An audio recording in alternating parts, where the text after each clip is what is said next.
Yeah. Okay, I will call this meeting to order. All of the trustees are here except for trustee Judy. Does anyone know if she's coming? She is. She is coming, okay. We'll get started, and she'll be here shortly, I'm sure. I call this meeting to order and would like to welcome everyone joining in person and via live stream. The purpose of the board work session is for the board to receive administrative and operational reports. First of all, we'll start off with public and written comment. We do have written comment, but we have two people who have filled out the form for public comment. The first will be Brandon Jackson. Is Mr. Jackson here? I think we'll probably defer to the actual board meeting next week. You're going to defer till next week? Okay. Next person would be Darcy Hale. I'm gonna, right here, and I'm going to listen as well and defer till next week. Okay, very good. We do have two written comments that were submitted by Mr. Markel Hansen and Fatina Haumschild. I hope I pronounced that correctly. And so I hope everyone will have an opportunity to read those in preparation for the discussion that we'll have next meeting. As always, we start with the Robert's Rules of Order. Everyone knows the privileged comments they can make at any time. I did add a little addition here as we're getting into more discussions. I would just like to ask in particular that during discussions, please, after you're acknowledged, please wait just a second or two to see if anyone else wants to be recognized. And in that way, you can go first, and they don't have to interrupt anyone in order to have an opportunity to speak.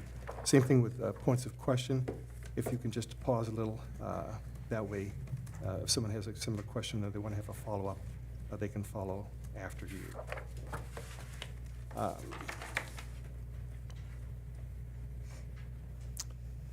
Next, we go to the administrative and operational reports. We start with the Head Start program updates. The presenters being Kathy Losmack and Carlia Lopez. Hey. Thank you, Mr. Chairman, fellow trustees, and Superintendent Howell. We're going to start with Carlia Lopez, who is our Family Services Manager. And the first part that we have for you today is the annual board training along with information regarding the upcoming grant application, which is due April 1st. Okay, so every year I get the opportunity to come and train the board on what is called ERSI. That stands for Eligibility, Recruitment, Selection, Enrollment, and Attendance.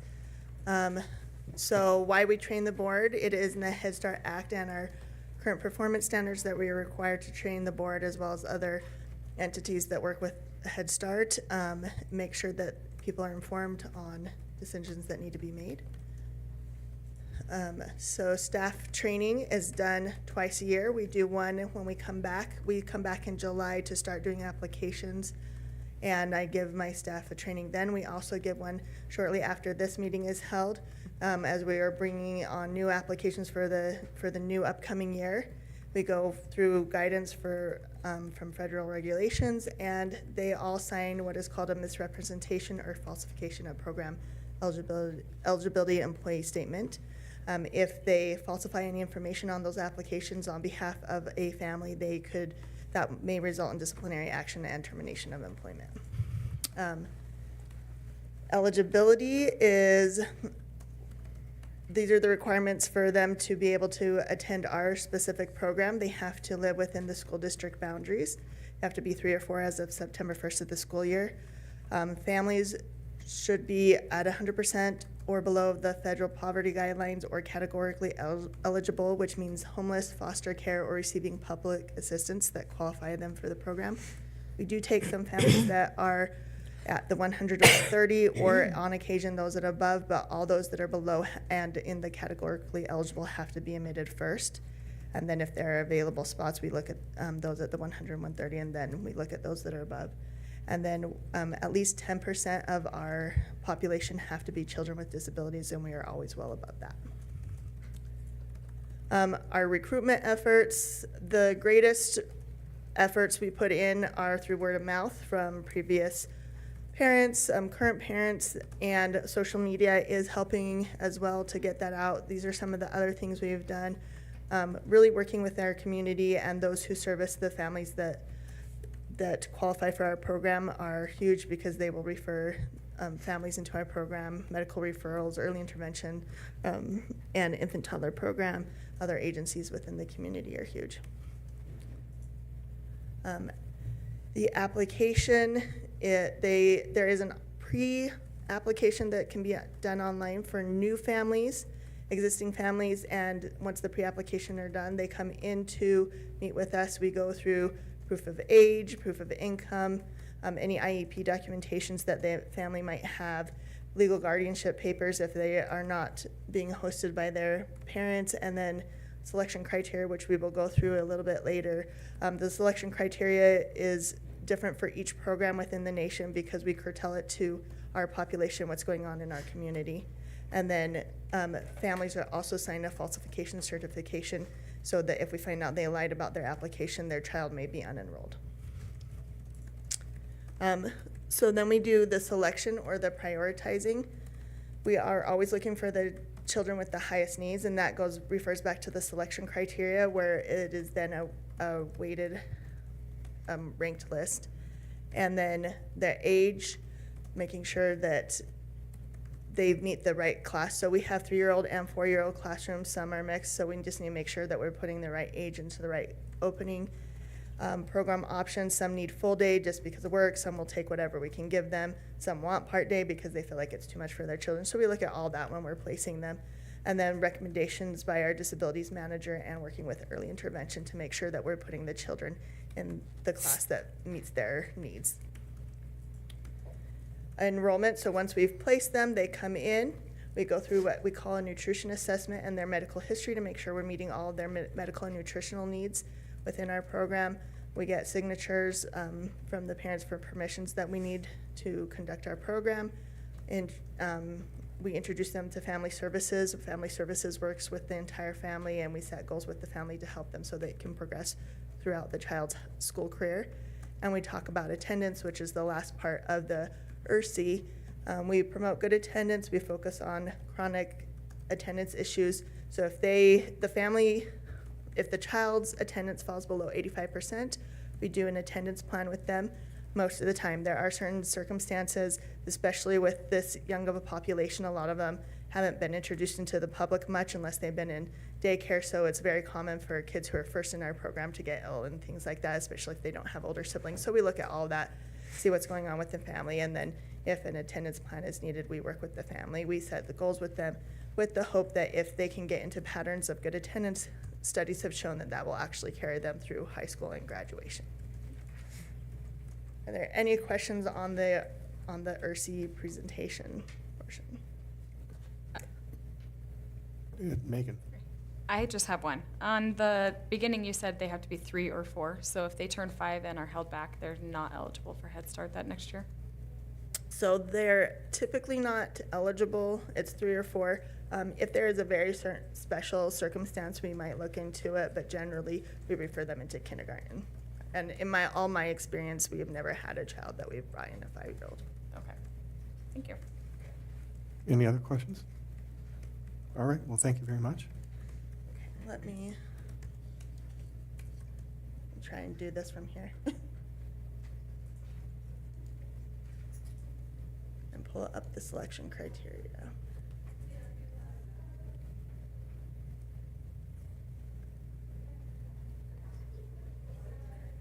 So our selection criteria, we have an annual ERC meeting.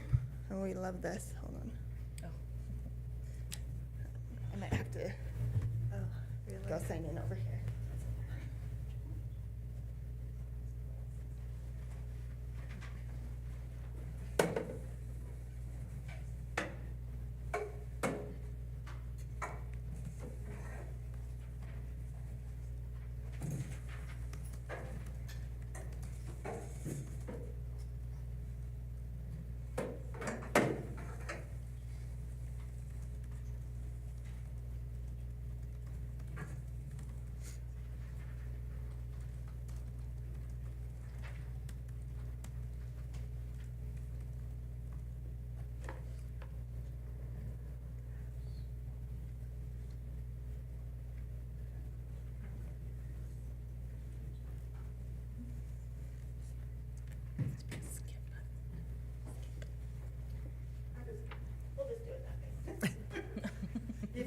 Yeah, that's all.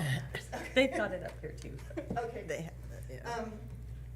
Thank you for your patience on that.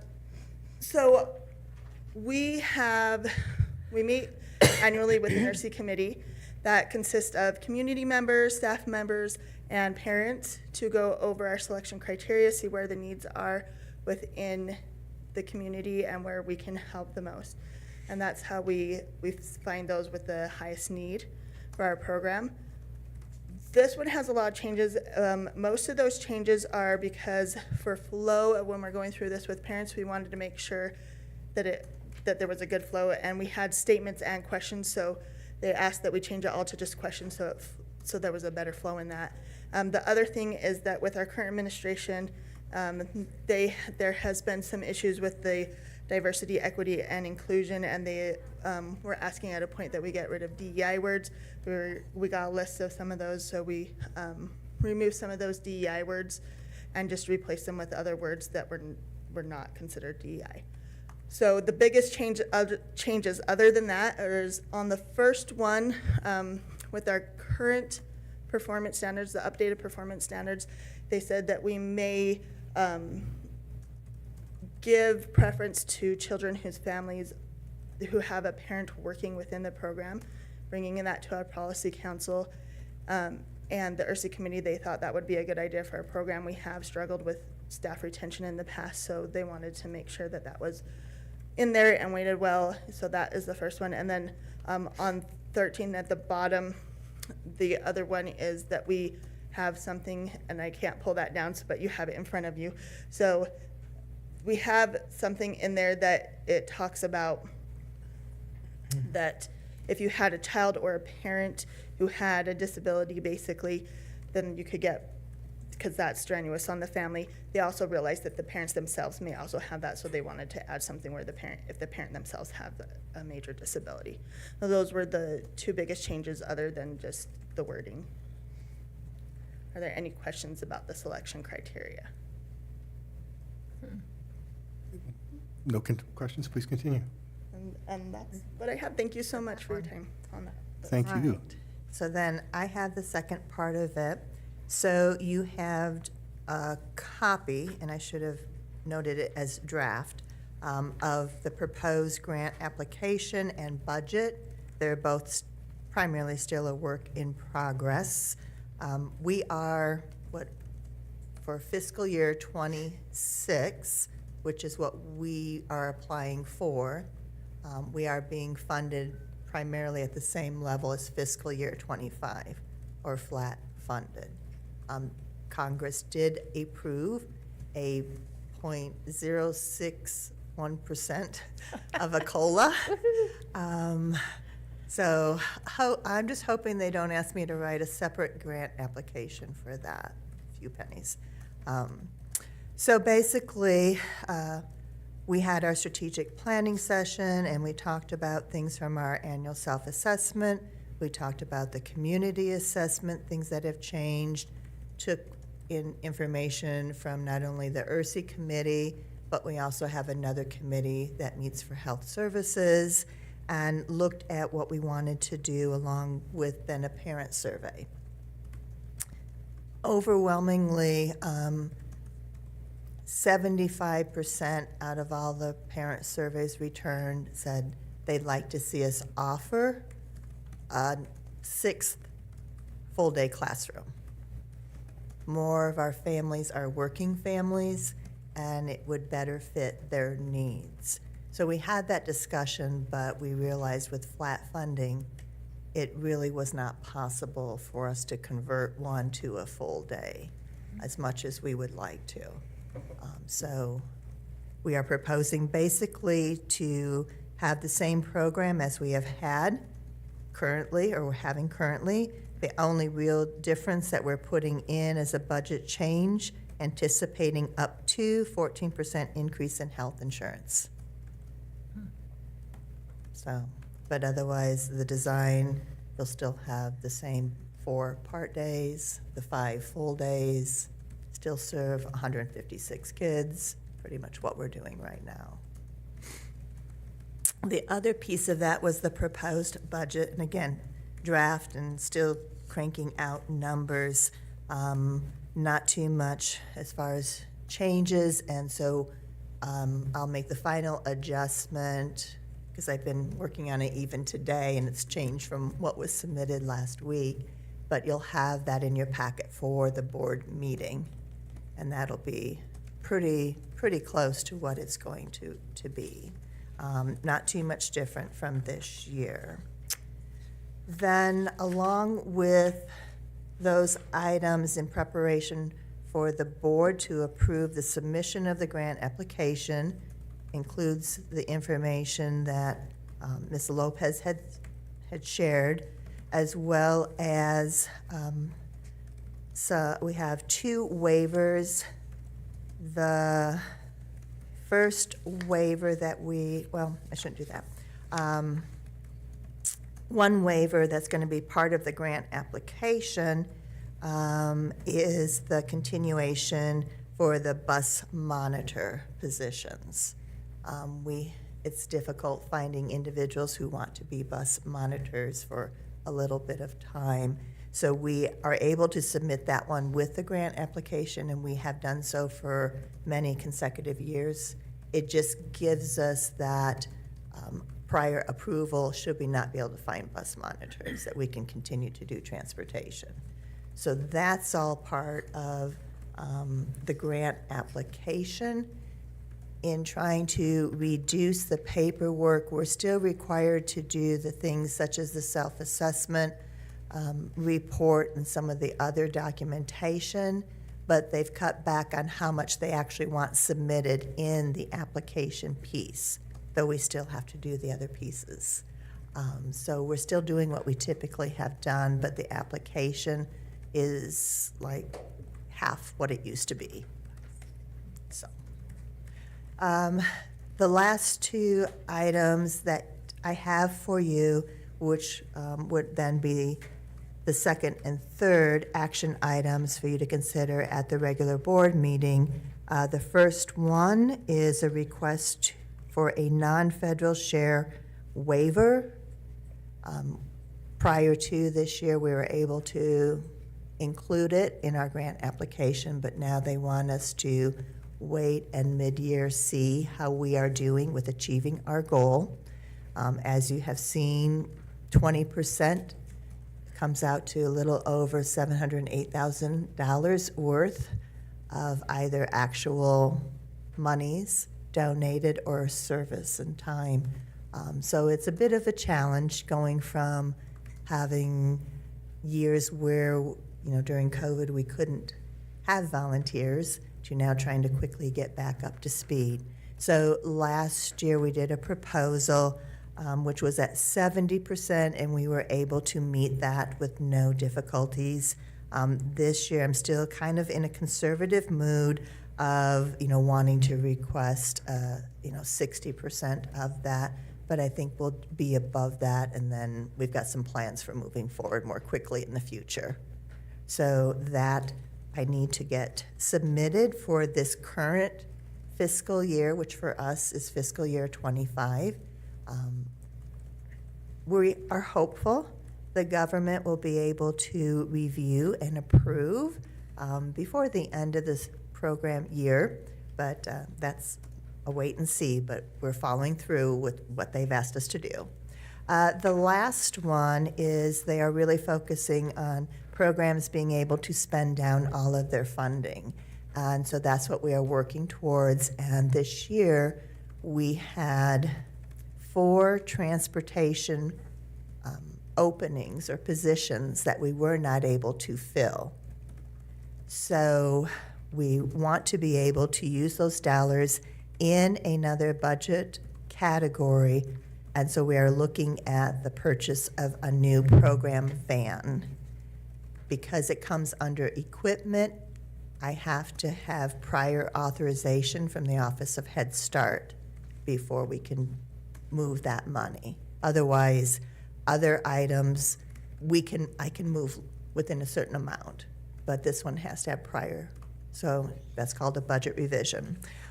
Basically, with the 4 positions, looking at salaries and then fringe benefits, we had a total of unspent funds of $80,266.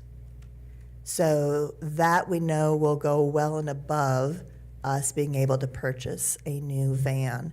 And in the draft proposal, we still intend on maintaining our current van because it still works well for local in-town travel.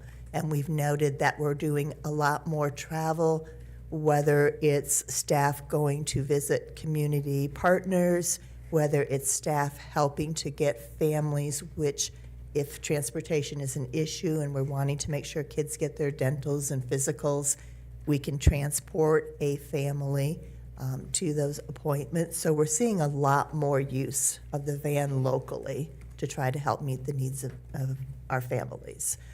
Otherwise, our staff, and when we have the annual Idaho Head Start Association conference, we do take families and their young children. And our van the past couple of years has not performed well for these trips. So we're kind of hesitant taking it on the road again. And so I'm been out and about test driving and looking at different vehicles and specifications. And we're anticipating the price to be somewhere for a new vehicle between $4,800, $5,200, $1,000. I wish it was $100. But again, it'll get submitted if once the board and policy council approve. Wanted to also have some cushion in there in case by the time we actually go to a purchase, we already may be in fiscal year 26, which would mean we do a carryover from one fiscal year to the next. Once the money is in there, that I've got plenty of wiggle room there, but also then if at the end, as we're getting towards the end of this year and I need to adjust it for this year, we'll be fine for that too. So that is what we are proposing. And those are going to be the two additional, besides the grant application submission, that will be presented at the board meeting. I have a question. So I'm curious then, with these additional funds, what happens to the maintenance? Because this does not become part of the district's fleet to maintain and service. So No. is that also included in your budget Yes. with these new? Yes. Okay. So we pay for the licensing, of course, the title, the insurance each year, the gas that goes into the vehicles, that all comes out of the Head Start I'm budget. like ongoing maintenance. Yeah, And that kind of thing. yeah. Perfect. Any other questions? Thank you very much. Okay, thank you. Next on the program would be the draft trio program memorandum of understanding by Sue Pettit. Good afternoon. You have in your packet a draft of an MOU for our TRIO program. It is currently at ISU, and they're having their general counsel take a look at it, and they're planning on making a few changes. So I'm sure by next week, hopefully, we'll have it back to you, and that way we can do some exchanging of information with our TRIO program. I've got a question. How long have we been doing the trio program? Many, many, many, many, many, many years. Many, many. And we haven't decades? haven't had an MOU, and our attorney went, so All right, that's why great. we're. I will note, they did get parent and student Yes. signatures, so it wasn't like Yes. crazy, We you weren't know, just winging it. yeah, winging it. No, But but our attorney said, much better to have an MOU. Yes, well, so- thank you for doing that. Absolutely. Does anyone have any questions for Sue? And I did find out what TRIO stands for, because I'm like, well, Yeah. and it has to do with the trio of services so it's Upward Bound, Talent Search, and Support something. Yeah, there were 3 programs. I had to look There that was up 3 programs. myself. Okay. So, Okay, that's it. all right, thank you, Sue. Sure. And I'm here for the next one. And Amy's going to join me. Okay, so next we have CTE programs and course offerings addendum, and we've got Amy and Sue. So there was some questions about our CTE programs, and currently there are 21 pathways in our CTE programs, plus a whole bunch from ISU that our students go to ISU to take. So these are just the ones that are offered at PV Tech. Amy and I and Rhonda are currently working on some localized pathway advertisements, and that's part of the legislature's request. So if a student is interested in going into the medical field, these are the classes that we offer and we suggest that you take to get you prepared for a medical field thing. So we're working on pathways not only for our CTE programs, but for our traditional high schools and courses that we would recommend students go to. So, the other thing you need to know is in the last month and a half, 2 months, PV Tech has attended all 3 elective fairs at our high schools and has had at least 2, and I want to say 3, open houses, and we've utilized Infinite Campus to text all the students in the 8th grade and then in the 9th and 10th grade about come to the open house, come see what's at PV Tech. And so we've been doing all of that. Exciting. I have a question. Mm-hmm. So I wish I should have looked it up because I just remember reading it in passing that the legislature has considered cutting some funding to CTE programs. They're thinking about it still. So nothing, we Not yet. don't have any, okay. I guess until the shoe falls, you don't Exactly. know, but, okay, so I did read that. We're at hurp and correctly. wait. Yep. Okay, very good. Yep. Not very good, but. It is what it is. So, No news is okay news. mhm. Thank Okay. you. Any other questions? Oh, thank you, Sue. Sure.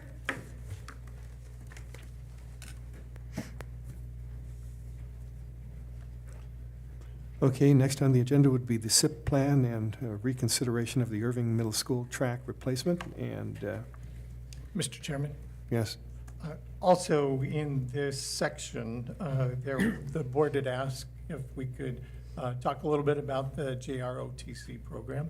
Oh, in the previous. And so I think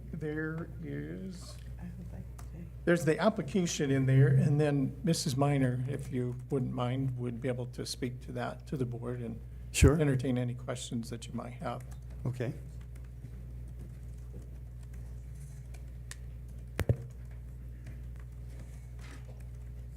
Good afternoon. I just wanted to touch base with you a little bit and provide some additional information regarding the Junior Reserves Officer Training Corps, the JROTC. I've had the opportunity to speak to one of our teachers who also has been interested in this, so this is some information that I had that he had given me and some other information that we'd received. So I just took a couple highlights out of the application, and I just want you to know just the value of this program, but I'm just kind of looking at it from a staffing position, so I just kind of wanted to let you know what those components are. So JRRTC program requires a minimum of 2 instructors. One of them is a retired officer, and one of them is a retired non-commissioned officer.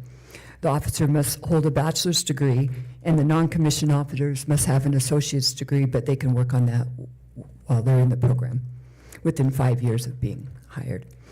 Instructional salaries are set at a minimum level by the Army, with the school district responsible for covering half of that cost. So the other stipulation is that they would like it to follow along the same salary schedule as that you would use for a teacher.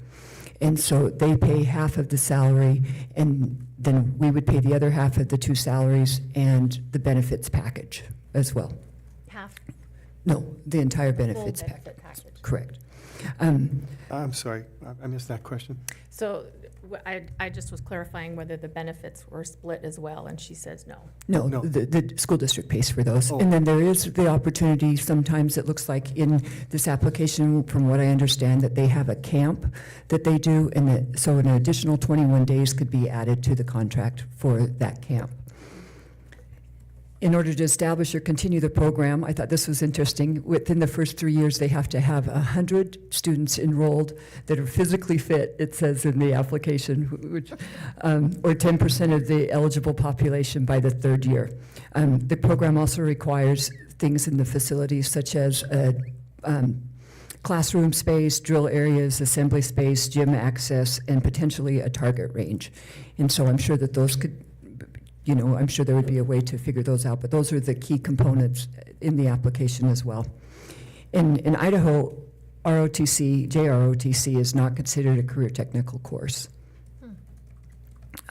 So those are some of the facts that are from here. Also, I pulled up some information that talks a little bit more about the curriculum, but of course, mine was just kind of from a staffing standpoint, so you understood what that would take.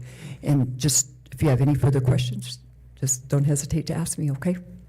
Mr. Chairman. I'm sorry. I'm Christina Homschel. I'm actually the ISU Army ROTC coordinator, so I can also answer any questions and explain some of the application process, because I actually just redid our 10-year application with Idaho State University and the U.S. Army Cadet Command. Okay, well, Oh, I don't, if there is yeah. no objection, I- it's not on the agenda. Yeah, no, you can Okay, is recognize the the board public fine with that? comment. I do have a question. Yeah, sure.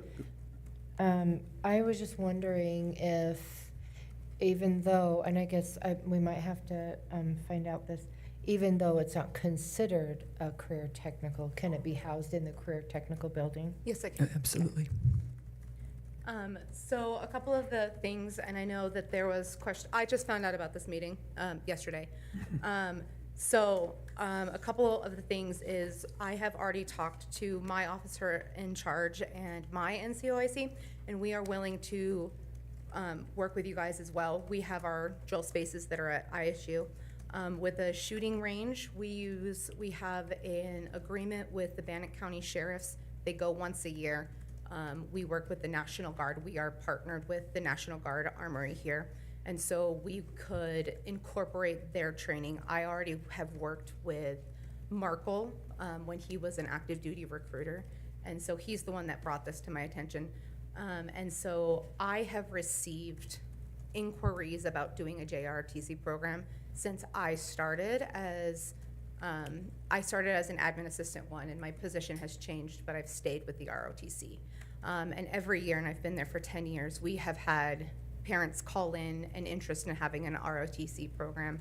And so when he brought this to me, and I was like, I have emails and I have names that I can hand you. So we are very much willing to work with PCSD with what we already have. I already know all of the contract, I know how everything goes, and you guys would actually be falling under the same brigade that we fall under, which is 8th Brigade out of Washington State. They're very easy to work with. They would provide you with the uniforms, they would provide you with the training equipment. All of the equipment is Army owned. They do an inventory once a year. They'll come down and visit. Ours is gonna be in April. And so on the equipment side, it would just be housing it.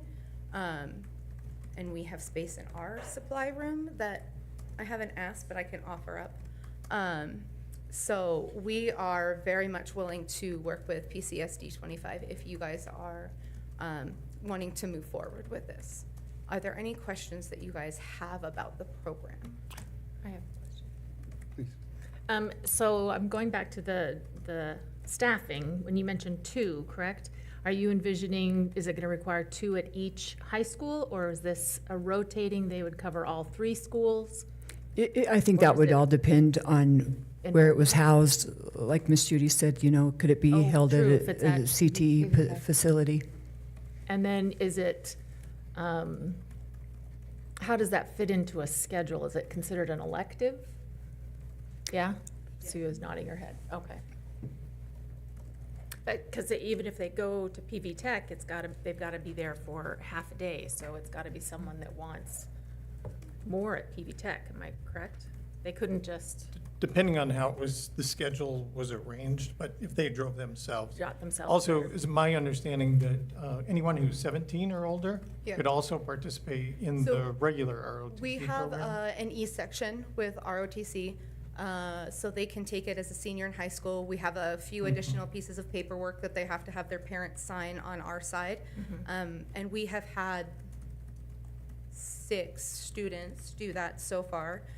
We've had 3 of them that have continued in our program and then graduated and commissioned. One other that went to a different university, and he graduated and commissioned through a different university than ours. Then my final question would be, they have to be enrolled in our district. It Yes. can't be Correct. someone coming from outside wanting to participate, or it has to be a student enrolled in the school district. And so we looked into this a few years ago because, and we keep coming up with that it's 120 now, or is it 100? It's 100? For the Yeah, amount of students. 100. It's 100. Or Yeah. 10%. It was Or the- 10% of the eligible from 7th grade on. It was the 100 that we kept going, okay, maybe we have it, but when we talked to 8th Brigade a few years ago, you are able to do it from your entire school district, not just from one school. Okay. And so that's some clarification that we asked for a few years ago, and I can also ask for that clarification again from our commanding general. But it's 100 or the 10% from your whole school district, not just one school. Okay, thank you. And you I have have a 3 years to question. meet that. You have 3 years to meet it. I think you were first, Deanna. How is it offered from junior year on? And how many years is it offered? For JROTC, you can do it through the whole high school. So you can start as a You freshman? can start as a freshman, and Okay. it can be a 4-year program, just like it is Okay. at ISU. Oh, okay, so once you are finished with that program, what do you receive, or what is the benefit that you? The skills yeah. that the students come out of with ROTC, they have leadership skills, they go out and they work in the community, they have more civic connections than when they have a better opportunity of schools because there's more scholarship availabilities. We have what's called national scholarships through Cadet Command. That's where we fall under in the Army. And if you are a JROTC, you have a better chance of getting those scholarships to pay for your school. And it doesn't have to be at Idaho State. It can be at any school that you want to go to, and they'll pay for all 4 years of your university. And that includes your tuition, your room and board, and they get a monthly stipend. And so along with that, is it a difference if you do 2 years, 4 years? Is there like any kind of a certificate that you get for completion of how, it doesn't matter, it just matters that you were in it for at least maybe one semester? Probably 2 years. So with our program, there's a basic and then there's an advanced, and that would follow the same progression. So you would have the 2 years basic, the 2 years advanced course. And then when you go through the advanced course, you would get a completion after that. And then we would work with the students to do that national scholarship process, because it does start in the beginning of their senior year. Okay. Megan, I believe you had a question? Yes, thank you. The staffing issue. So would it be considered a half-time position, a quarter-time position for 2 people? How long would they need to be there during the day? Do you know?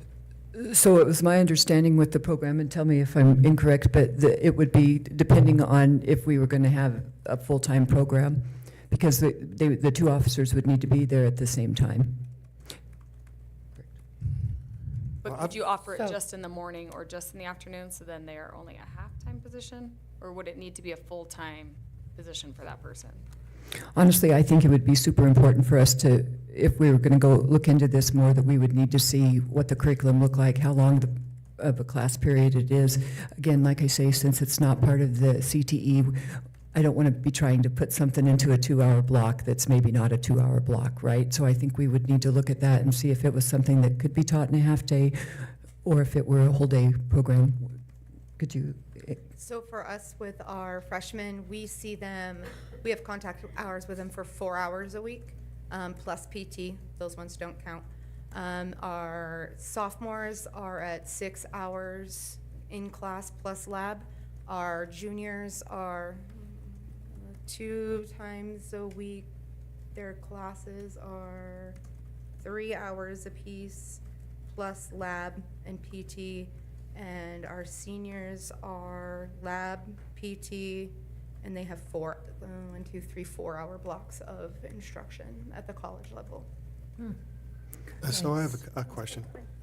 So I know that we've been receiving requests to look at this for 2 years, I know last year and this year as well. And you say within 3 years, we need to have 100 people in the program. Do you think that's reasonable? We can meet that? I think that's reasonable. I posted it on my Facebook, and I didn't know what the criteria of time to get it in, but I was getting messages of I'm going to email, so whoever that got those emails might be getting a lot more emails in the next day. So I apologize to whoever's email that is. And another question. And so then the Army provides the curriculum and all of So that? they use Blackboard, and so everything's downloaded to Blackboard. Our cadre can take it and they download it for us. They'll download it and throw it up on Canvas for our students. They give them the entire curriculum, everything that they need to go over, everything they need to teach, labs, in-class contact. PT is based on, they have the knowledge to say this is where your fitness levels are. So PT is based on the cadre members and the students that are there and what they need to work on. And then they give the curriculum for this is what you need for your targets for your lab contacts as well. Okay. I do have another question. Yes, go ahead.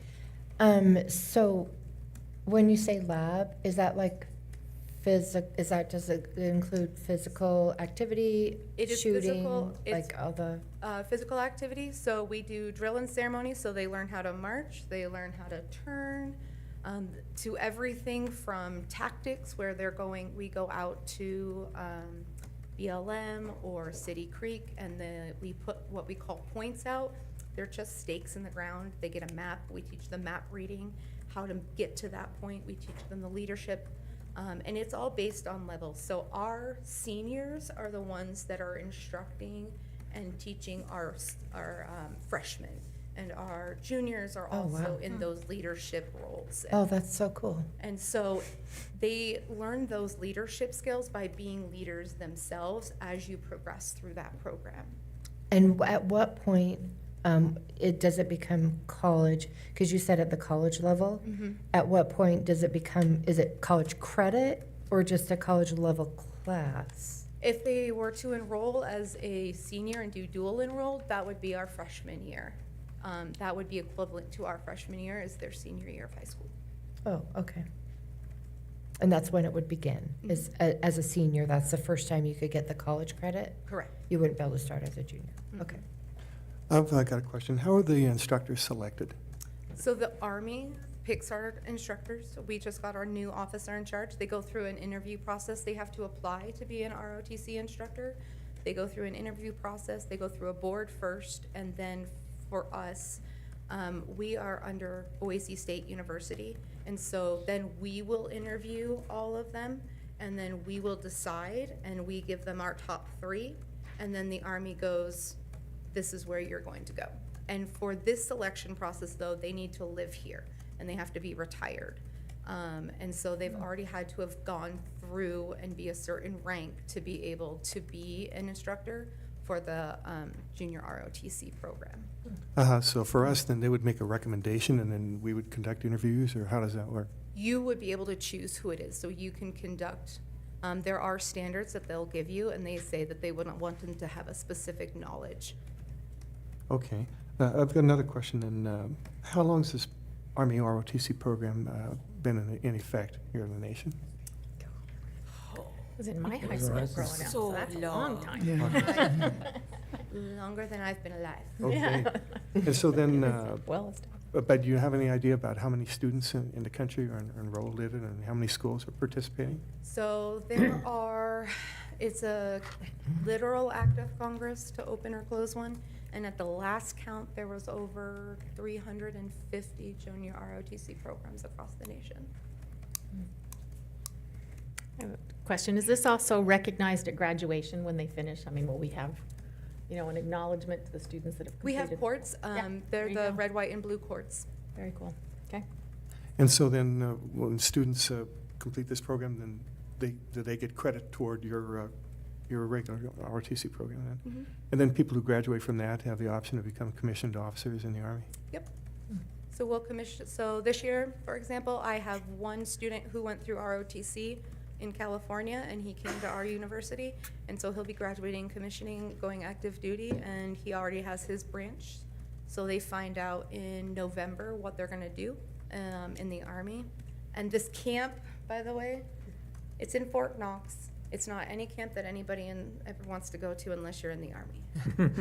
It is not, I love camp. It is not tent camping. It is, you are sleeping out in a field and in the woods, and you're rucking and learning all of these leadership skills, and it's great for them. I don't want to go. I'm very open about that.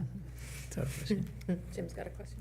So does when they're done, is this only good for the Army, or is it all the military? This one is specifically Army. There are Navy and Marine Corps JROTCs, and they have their own. Okay. It's the same process, but this particular one is Army. Are you a veteran? Are there any other questions? Marine.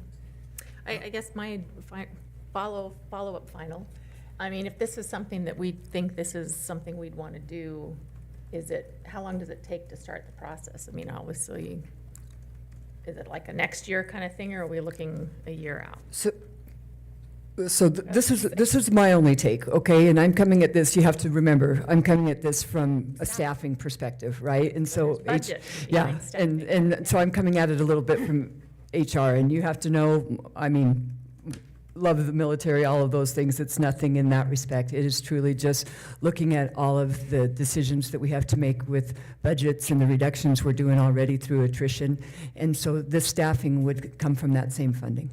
So would it take one of the FTEs? Mhm. It would, okay.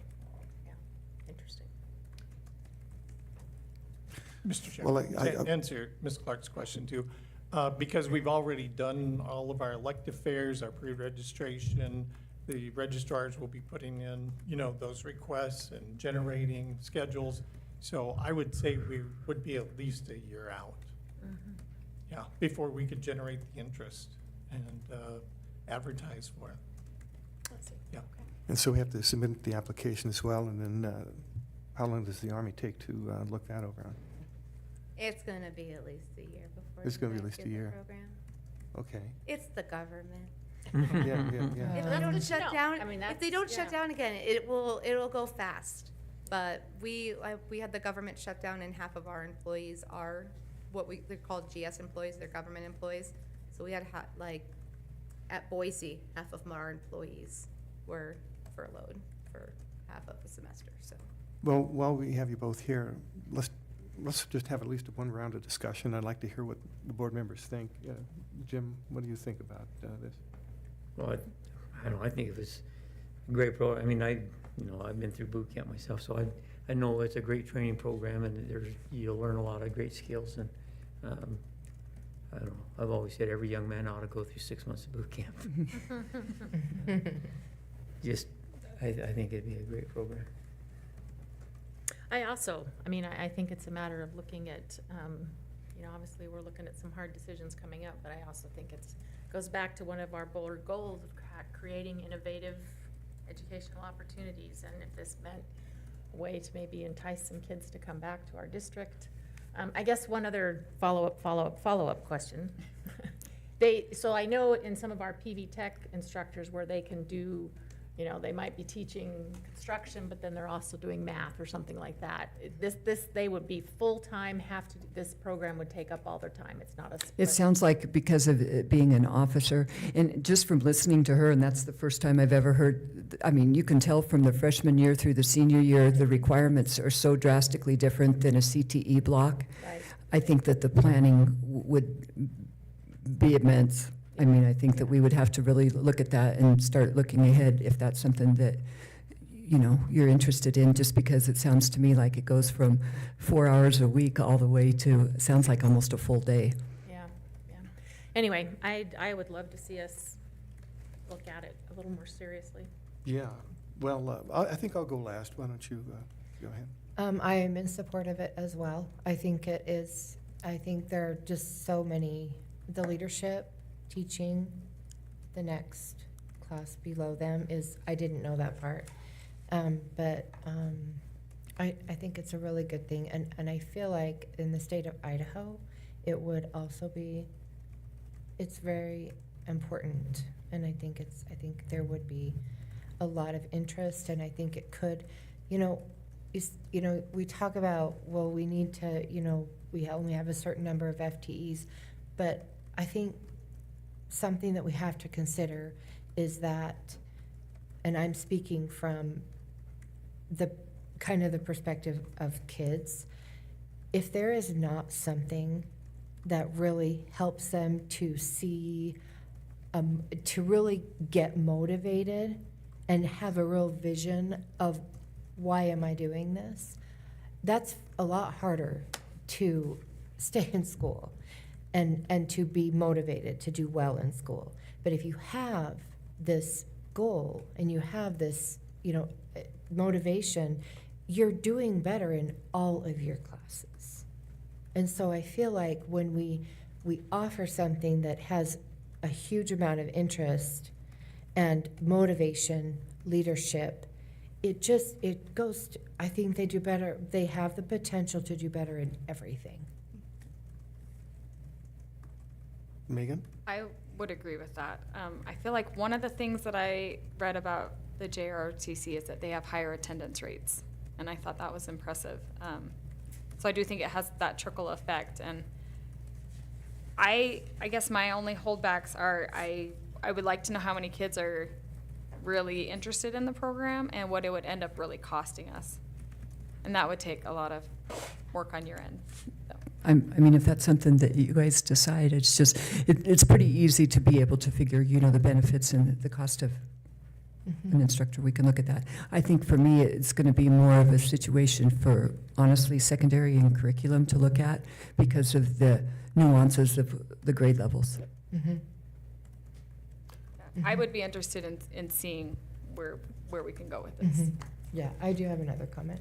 Go ahead. I would like to, I appreciate that there are always going to be negative things, but I would really like to have a positive,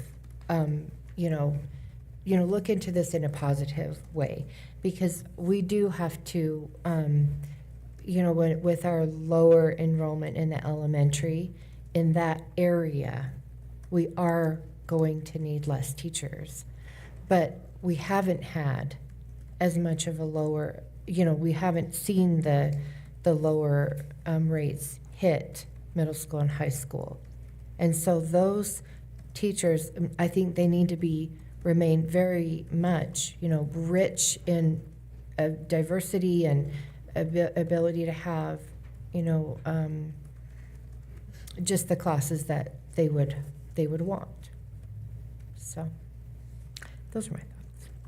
I guess I'll make a comment here. Well, I would encourage everybody to take a look at the attachments because there's an excellent attachment in there that describes the curriculum, and it really is quite impressive. Also, too, public service is a part of the program, and so that's wonderful as well. I think I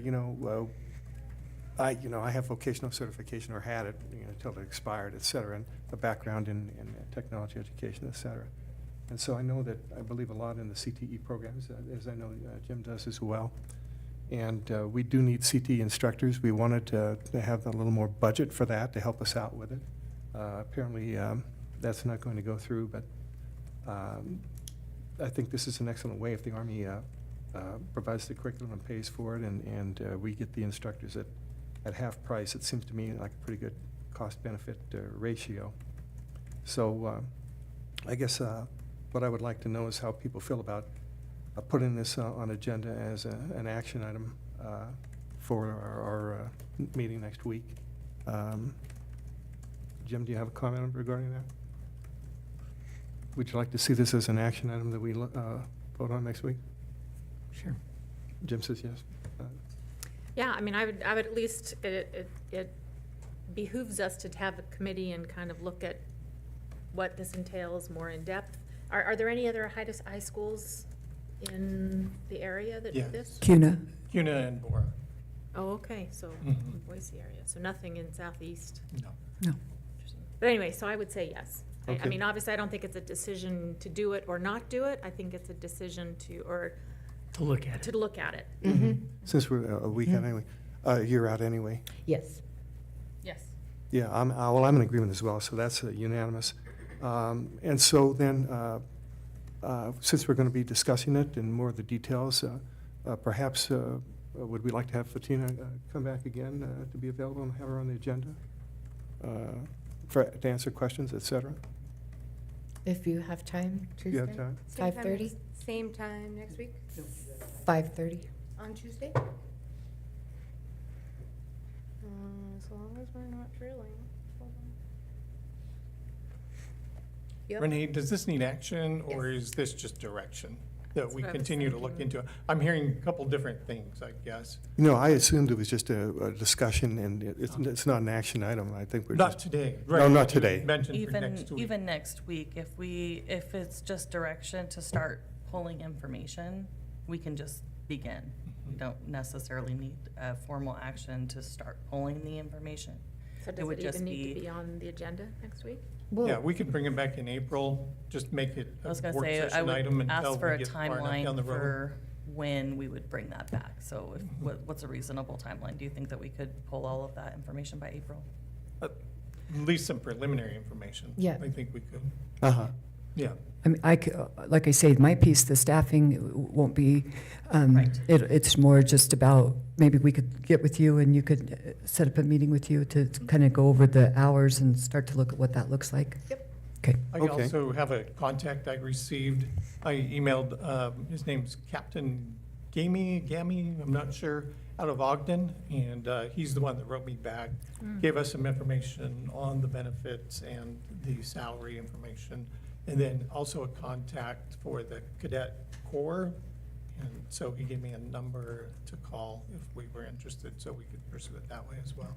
Okay, then it sounds like the plan is that we're going to gather information for a month and then have possibly consider it as an action item in April. You, I don't know that it's action still.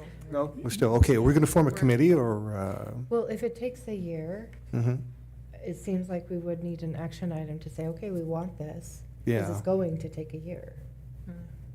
But I Yeah, at don't- some I point, don't know. you We know, can if talk- it's a year delay, then we need to, make some decisions sometime. Yeah, talk about it at our work. We could bring the information back to you in April, if you'd like, and then you guys can decide from there what you want to do with that information. Oh, what does everybody think about that? I, Yeah. I think that, yeah, Yeah. because I still, as I'm sitting here, more questions just keep coming Oh, up. yeah, So no, I I'm think sure we have a lot of questions, and more- there's a lot of more logistics details. involved. Okay, then, let's go ahead and do that, then. Please do collect all that information, and we'll take a look at this again in April. And thank you so very much, Brenda, and thank you. My email Thank you. is on the addendum, so it's the second one, second email on the addendum. My email address is on there. If you have questions that you would like us to find out, if you email me, I can ask Ape Brigade and get the information back to you in April. I think that's Thank good. you. What we would like to do is, if people have questions, maybe they can send them through Renee, and then any responses will come back, and Renee will give them to all of us, so that we're all equally informed about any questions anyone has. Thank you very much. Thank you. Thank you, Brenda. Okay. The next item on the agenda was the SIP plan and reconsideration of the Irving Middle School track. And is Jonathan going to? Yeah, Jonathan, please.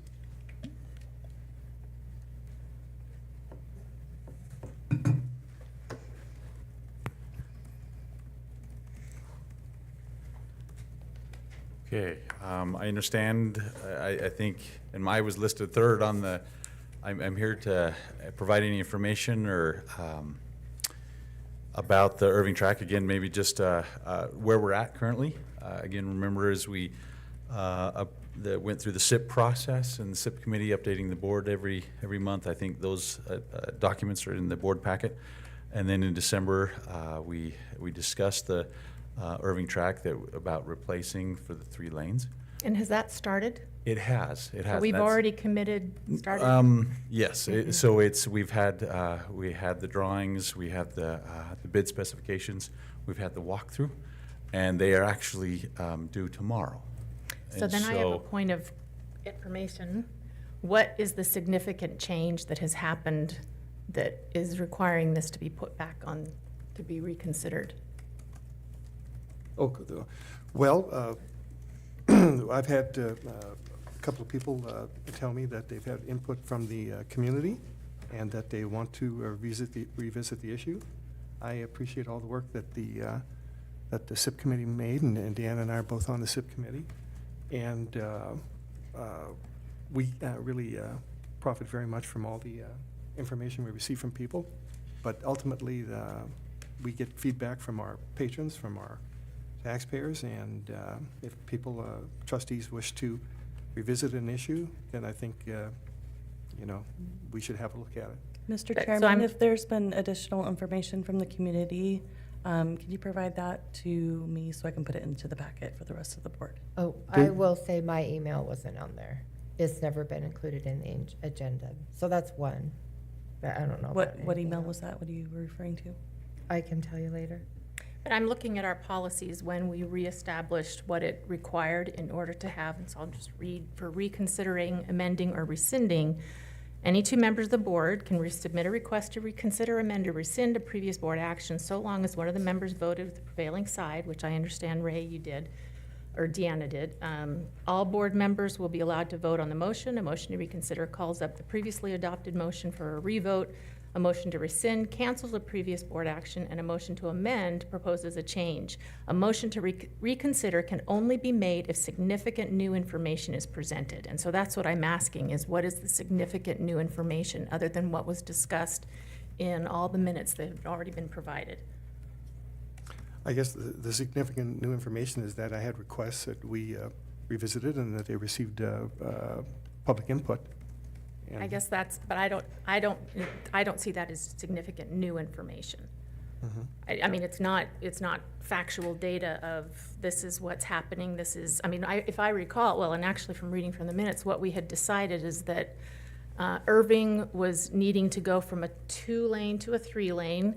It has lights in place that allow for our soccer teams to be able to use that soccer field well into the evening, and so the decision was to go forward with the initial plan of Irving. We would wait till this year's plan of the track season and how it was affecting Franklin would go forth and how it was being affected Franklin's practice time, and then we would relook at Alameda and seeing if Alameda warranted the need for a 6-lane. But the decision, my understanding after much discussion that day, is that Irving, because of the lights, because of the landlocked situation, that was, and that's why we voted to, and as bids have been put out, we've already moved in that direction. And so what I'm wondering is what has changed significant. I mean, there's gonna be opinions on all of our decisions, and so I just don't see that as significant new information. What has changed about the Irving decision? The land hasn't changed, the lights haven't changed, the need for the soccer field hasn't changed.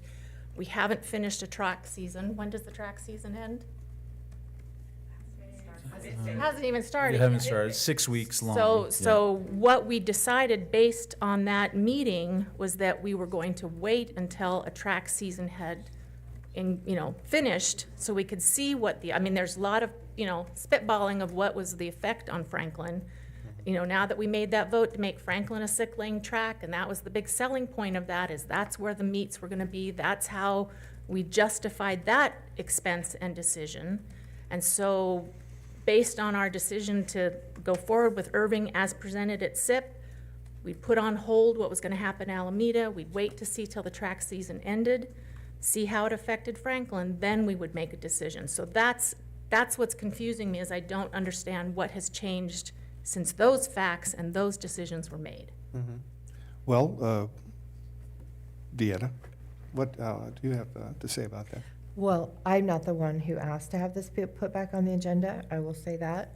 But a board member can change their mind at any time. And that's just a fact.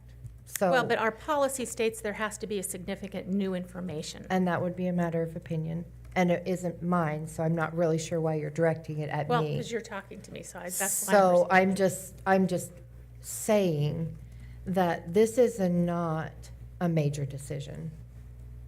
And this is not, a decision to build a school or something. This is a decision about funds that are not even, technically, I guess they're in the SIP, but it's actually coming from the replacement schedule.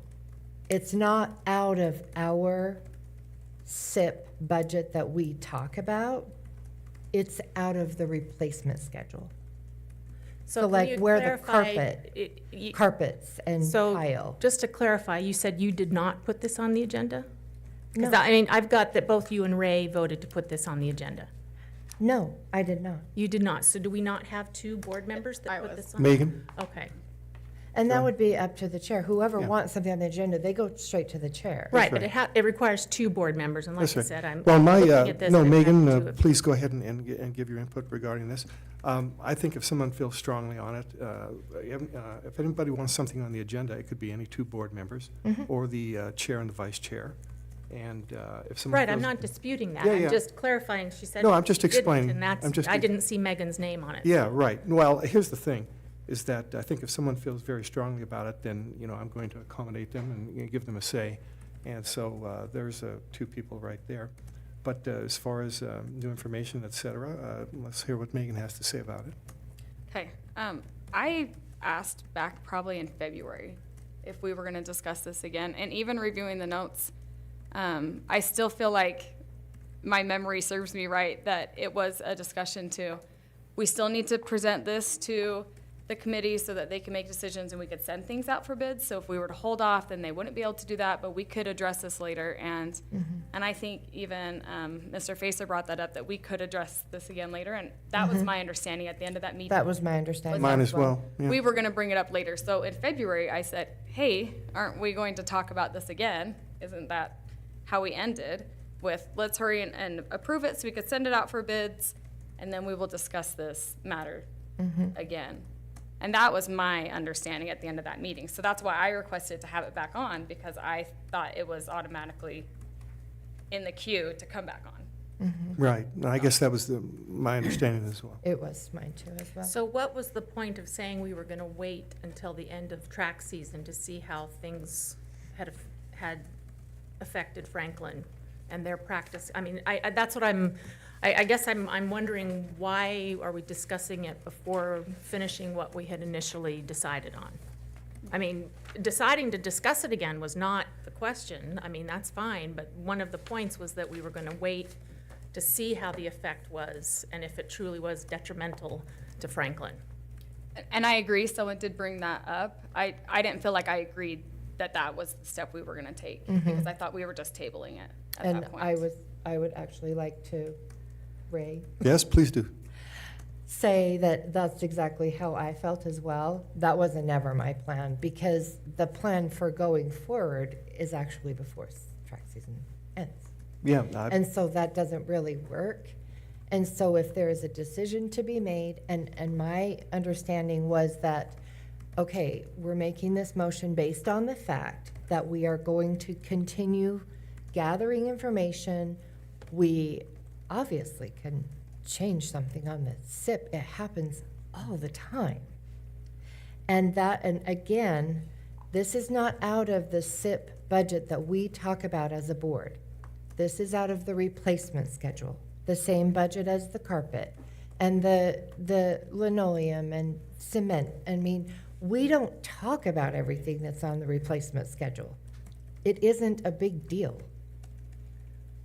That's where this is coming. What is the So, cost? so if I I could just wanna clarify just understand in what some a big deal terminology. is. Sure. So the SIP, cost when I say the is a SIP big budget, deal. I hear it's it's Fund 420. It's derived from, a majority of it is property taxes, a little bit from school modernization.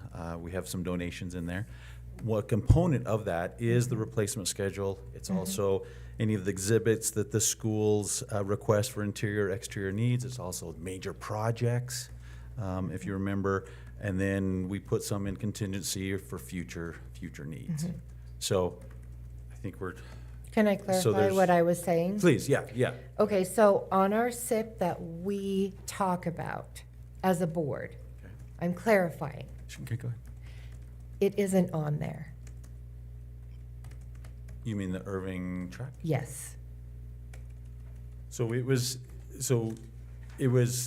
line itemed and highlighted in blue.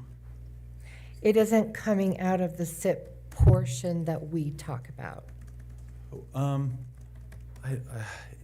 I hope you were referring, I hope we talk about the entire, the big amount, the entire SIP project. And yes, Well, there you know are what I'm some- talking about, the 6 million that we talk about from the, plant Sure. facilities. And Correct. that's really, I mean, we all know what I'm talking about. The SIP, I'm trying the to SIP, understand. the SIP budget that we talk about usually we have 3 or 4 or 5 things on there. That's what we talk about. We don't, in board meeting, talk about replacement schedules. In SIP committee, we talk about replacement Okay, schedules. so I think what you're, yes, so the big, of course, with the board, we start at the high level, the major projects, multi-million-dollar projects. So that's what I mean, is it's not in a major project. It is not the major project, but then we Yes. tried to dive down into some of the replacement schedules, and that, would be an outdoor athletic facility, the Highland tennis court, and Irving track was in there, but obviously a lot smaller amount than the tennis court and the parking lot up at Highland. Right, but then the decision was made in the SIP committee before it ever came to the board to take that out of the budget of the replacement schedule, not out of the SIP major projects budget. Again, they're just little buckets, but they ebb and flow into each other. Obviously, it's the big, the Fund 420, the big SIP budget that I Yeah. care about. The one that we They talk about. filter in and out of each other. Right, the I mean, line we items. know, I mean, it's the one we talk about in board meeting, so. I just wanted to clarify Sure. that, so that, that it's not a major project. It's just not on our list of major projects right now. That's correct. Because of the dollar amount, obviously, Right. you can elevate anything to a major status, but not in dollars. I'm trying to understand what you're trying to say. So is this something that is not a board decision? Nope. Ray? No, what I would say is that when Deanna and I are both on the SIP committee, and we attend SIP meetings, I'm there to learn primarily. And we really can't understand really what's going on unless we have presentations by our experienced members of all the different departments here. So we come there and learn and get input. But when the discussion started, we had people on the trustees have received input from the community. And ultimately, the final decision is ours. And I think 3 of us here were under the understanding that it was going to be revisited again, and that now is an opportunity for us to revisit it again. The committee, the SIP committee is a good committee, but I think ideally, and we've received a lot of input from the public lately, is that we'd like more public input. We'd like more public members on committees. And so our chance to receive the public input is only after the committees come and make a recommendation. We have a discussion about it. And I was under the impression that it was going to be revisited and that we hadn't made any final decision, that we need to hear from our patrons. They're the people who pay all the bills, and they have delegated their authority to run the school district by electing us. And so when a recommendation is made to us by a committee, I think we always have an opportunity to discuss it in public. And otherwise, we wouldn't need a board of trustees, or we would just be here to, in effect, rubber stamp whatever a committee says to us. Most of the time, I think the public doesn't have a lot of input on the decisions. They don't have a lot of negative input or reflection upon the decisions we make. But in this particular case, we've had a lot of people have spoken to trustees and asked them to represent their opinions in regard to this track, and that's why we put it on for discussion this evening. So you Chair have that Knopf? information, I mean, No, Right, that's what I'm I haven't wondering seen too. any of that. With No. with the multiple comments about we've received input from the community and patrons, I haven't seen any further input. Are you able to provide? no, no, what I'm saying is that what I've heard is that people have told me that, I'm not withholding any information myself. I'm just saying that when a trustee, duly elected trustee, representative of the people comes and says that, I'm hearing from, that people are interested in this issue and they want to have a discussion here, we should do it. I mean, all of our business needs to be conducted in public. This is an opportunity where we have to have discussions like this and where we reach decisions. According to the Sunshine Law, this is the only opportunity we have to discuss these things. And so we did have a recommendation from the SIP committee, and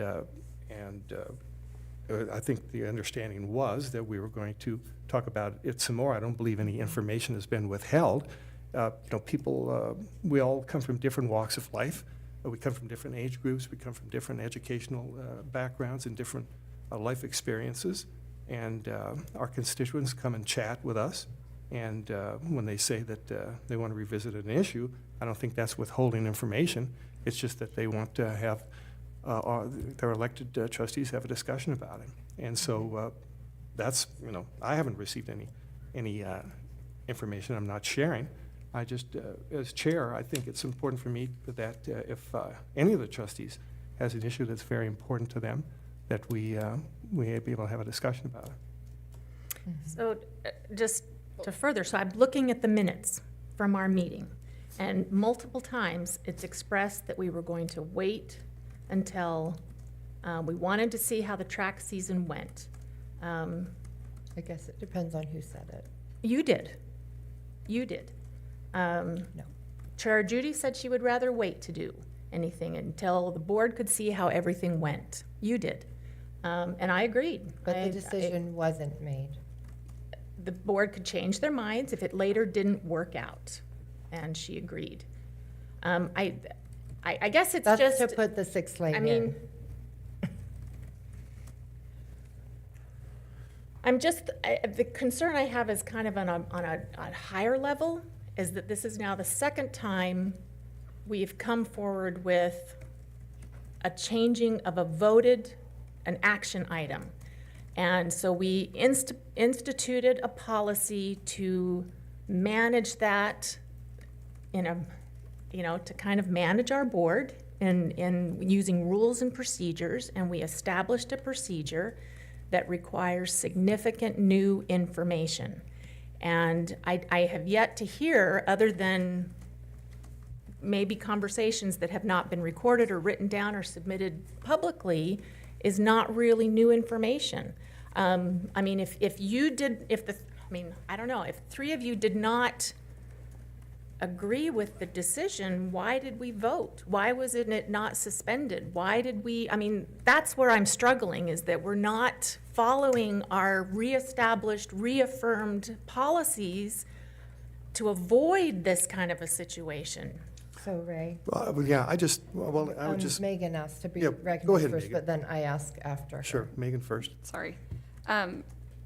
So on the vote, and I will take the blame for that, because I did vote in the negative when they voted to approve it, with the exception.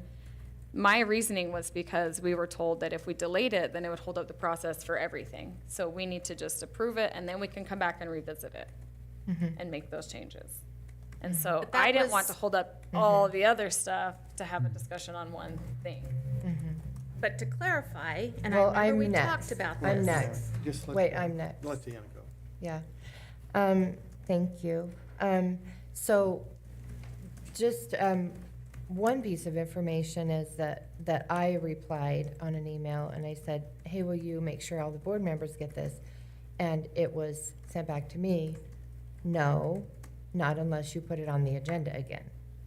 So I didn't put on the agenda, but now that it is on the agenda again, that should have been included. So there's one piece that nobody else has seen.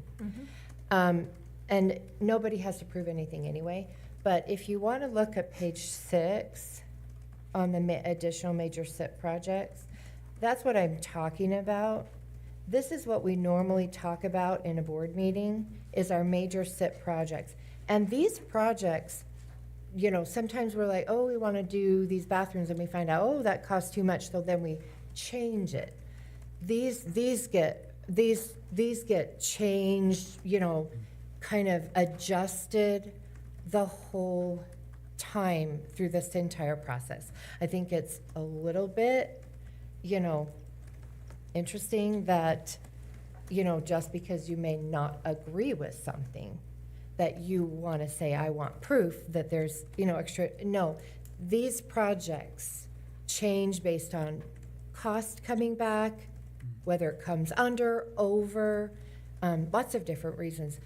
But my other point is that this isn't part of our major SIP projects. Again, on page 6, if you look at page 6, Yeah, that's what I That's our major SIP projects. So this is, to me, sort of like arguing about, why did you say that we could recarpet and now you're changing? This is the replacement schedule. That's what that is. It's, you know, it's replacing carpet, replacing, you know, blacktop and things. So, I mean, we could, that portion of SIP changes all the time. And so I think it's a little disingenuous to say, you know, make kind of a big deal about if a fairly minor change, but it's not even on our major projects. I think you're conflating. But anyway. Whether I agree or we should not, Probably be right. whether I agree or not with the decision, it's where I'm struggling with is we made a decision and now we're just kind of, that's where I'm struggling. Yeah, I guess is that there's we the- keep coming back to this kind of a, Well, not me, but I'm Well, speaking as a okay. whole. Well, first of all, let's Yeah. please ask to be recognized before, so we don't, you know, have people going back and forth like this. So I'd like to be recognized to Yeah, follow I up would my like- comment you to bet. Megan. Sure, I'd like to have something to say. First, only I lost my train of thought. No, I think there's just, what we're having here is a misunderstanding on what exactly was agreed to. And so we've got, you know, 3 members of the board here who say we were going to revisit it later, and that it wasn't cast in stone. And so I think that's the misunderstanding. It's not about the rules or whether or not we're following the rules. It was about a misunderstanding as to what exactly we agreed to and whether or not the issue was going to be raised again, and I recognize you now. So, Jim, or sorry, You're fine. Jonathan. You're good. I saw you raise your hand, Jim. What was your understanding of the vote? So it was the vote to start the process Of, of all the bids. You know, that's what was the December vote, was so that we could start the bids. and was it your understanding that once a bid was selected, that you would begin the work? Sure, that's always the understanding, and well, after you're done, Mr. Chair, I do have something to say that maybe would help in this, but finish your questions. So, I mean, I want to understand what your understanding was, but then to follow up to Megan, I mean, I remember very explicitly when we got to that vote of deciding what would be included or not be included, again, it was that we would move forward with Irving because that was the piece that was being decided, and that needed to have bids done to do what was presented because of the limitations that we had at Irving. And that's what they needed to move forward, but yet the decision of you know, relooking at a middle school with 6 lanes was what was still, and that's when Alameda was brought up, and that we would wait until the end of the track season to see how Franklin, that we could then make a vote on Alameda and making those changes at Alameda. Because wasn't that the first school that got, that had their track adjusted? No, Actually, Irving was. Irving was Or the was first it one. Irving? It was Very Irving. beginning, but And that, Starting and then with the revamp happened, then Yeah. it's out. then it was Alameda. And so that was, I mean, I guess I'm confused that there was confusion. Because were you confused? well, I knew my marching orders, and now, you know, the board can decide. And Mr. Chair, if I may? Yes. Again, provides a preview to next week and maybe help a path going forward. So as I mentioned, we'll open bids for the Irving track tomorrow, and we've been doing that this whole month. And because of the early board meeting in February, we have a lot of bids and quotes for you to approve next week, 13 to 14. One of them is the Irving track. So a decision, you know, is coming there. Obviously, if it needs to, you know, if it needs to be its own agenda item, or if we talk about it during these bids, because again, you'll see the numbers, you know, coming back, and you'll be able to see the different bids that, you know, we've received for some major projects, some replacement schedules that are, again, the board has directed that anything over 100,000, we bring that to you. You'll see some that are under our of the high level of 250, which is legal, but again, we want to be transparent to our public, to more importantly to you. And so you'll be able to see those. So anyway, a decision, is coming in the way of an action item for next week. But again, that's, Right, so I'll let then, the board decide of all the different points that you're making. right, so I mean, if the I don't know if majority of that the helps board or not. decided to reject that bid, then they could, it could, Yeah. Yep, Point of absolutely. clarification, sure. is the bid for a 3-lane? The bid is for the 3-lane. Thank you. So that was the decision you understood, and your marching orders moving forward? Correct, that was to go with start the process. Correct. Yeah, I think that the understanding is that we wanted to make some headway and go, but that, again, I think there's a misunderstanding as to what was agreed upon and whether or not it was going to be revisited again. And so then, as chair, whenever I see, a large group of people wanting to revisit an issue, I think we should do so. Jim? Well, excuse me, it was my understanding also that two things that we did want to go with a 3-lane track. We wanted to improve their track because basically when that track was put in, it wasn't put in the way it should have been probably. And the other thing that was part of my understanding was that the need for that soccer field with the lights, because my understanding is that some of the teams like to practice on an earth field as opposed to a turf field when they have a meet where they have to go to the and they don't have turf, but they have earth fields.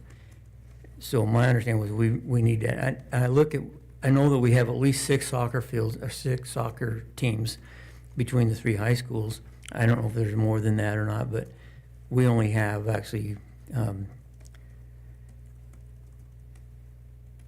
5 soccer fields for those people to practice on. So they have to offset their practicing times and whatever they're doing. But Can I ask a question Well, we'll to let Jim? Jim finish first. When you're done, I have a question. well, I mean that was my understanding, that we needed that soccer field and also that we needed the lights, and that's about all I got to say. Okay, Deanna? I was just gonna ask you, do you know what 5 we have? Do I know what? Do you know what 5 we have? What, 5 fields? Mhm. Well, we've got the 3 high schools. Where? Each of the football fields are a soccer field also. Oh, you're counting the football fields? And then we have, 3, as 3. we have Alameda and we have Irving, are the only soccer fields that we have. Alameda So we and have, Irving. so we have 3 that are turfed, and then we have 2 that are Okay, so I guess we've never seen schedules of practices. We kind of sometimes have to make decisions based on not complete information. And it's really difficult to really know all the nuances because there's opinions from the track coach that are, maybe Sure. maybe some of the coaches we hear and some of them we don't hear. And so it's really difficult to make a decision when we don't have complete information. And because, having one-sided information is helpful to the one side, but it's not helpful to everybody. So there was, what I was going to say is that there is no field anywhere near Highland. And so maybe that's something we need to talk about. If this is a decision now that it's coming up, I know of 12.5 acres that we have that's sitting there. And I do feel like it's really unfortunate that when we, cut the turf from Highland, Century, and Pokey, that we didn't just lay it out somewhere else for soccer fields. I mean, that's in the past. We can't do anything about that. But I just feel like there are decisions that we can't really see the long-term benefits of always. And I think there was a lot of, frustration about having in some area, with some people, and then with some people, it was a lot of, they were really excited about the Franklin track. Well, the ones on the other side that were not excited about it, the feedback that I've gotten is that everything has worked out now. Well, we don't So have a it's soccer okay field there now. anymore, though. And we don't have a football Exact- field there either. It's just a big field that we take care of. we use the middle for what, flag football? I don't even know. We I use don't know. it. We so don't I have don't that, know what but for, that's not, that has nothing to do with the school district, that's the public that are using it. The other thing that I wanted to bring up was that, and you talk about, track coaches' comments, the head track coach at Alameda says that they do very well with their 3-lane track over there. I mean, they can't have a meet there, but as far as their practices and as far as their, and they proved it last year with their, they had a great participation and they had great success in their track Yeah. program last year. Ray, I did have something else to say. Sure. And just in response.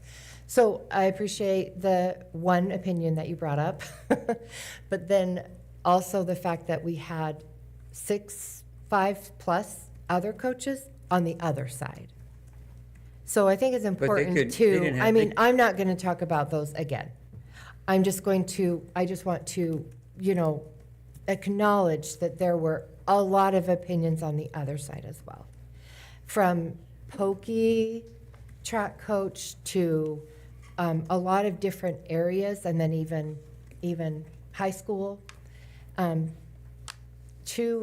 then there was even somebody from, I think all 3 high schools were represented on the other side. We don't need to rehash that again. I'm just gonna say that I just want to acknowledge that there were opinions on both sides, including ADs and, and things it wasn't one-sided. Mr. Chairman, Yes. have we already reached a decision on whether or not we can discuss the track again? That's where I'm stuck at. Yeah, no, I think that we should have discussion again, because obviously there was a misunderstanding as to what exactly what was being agreed to.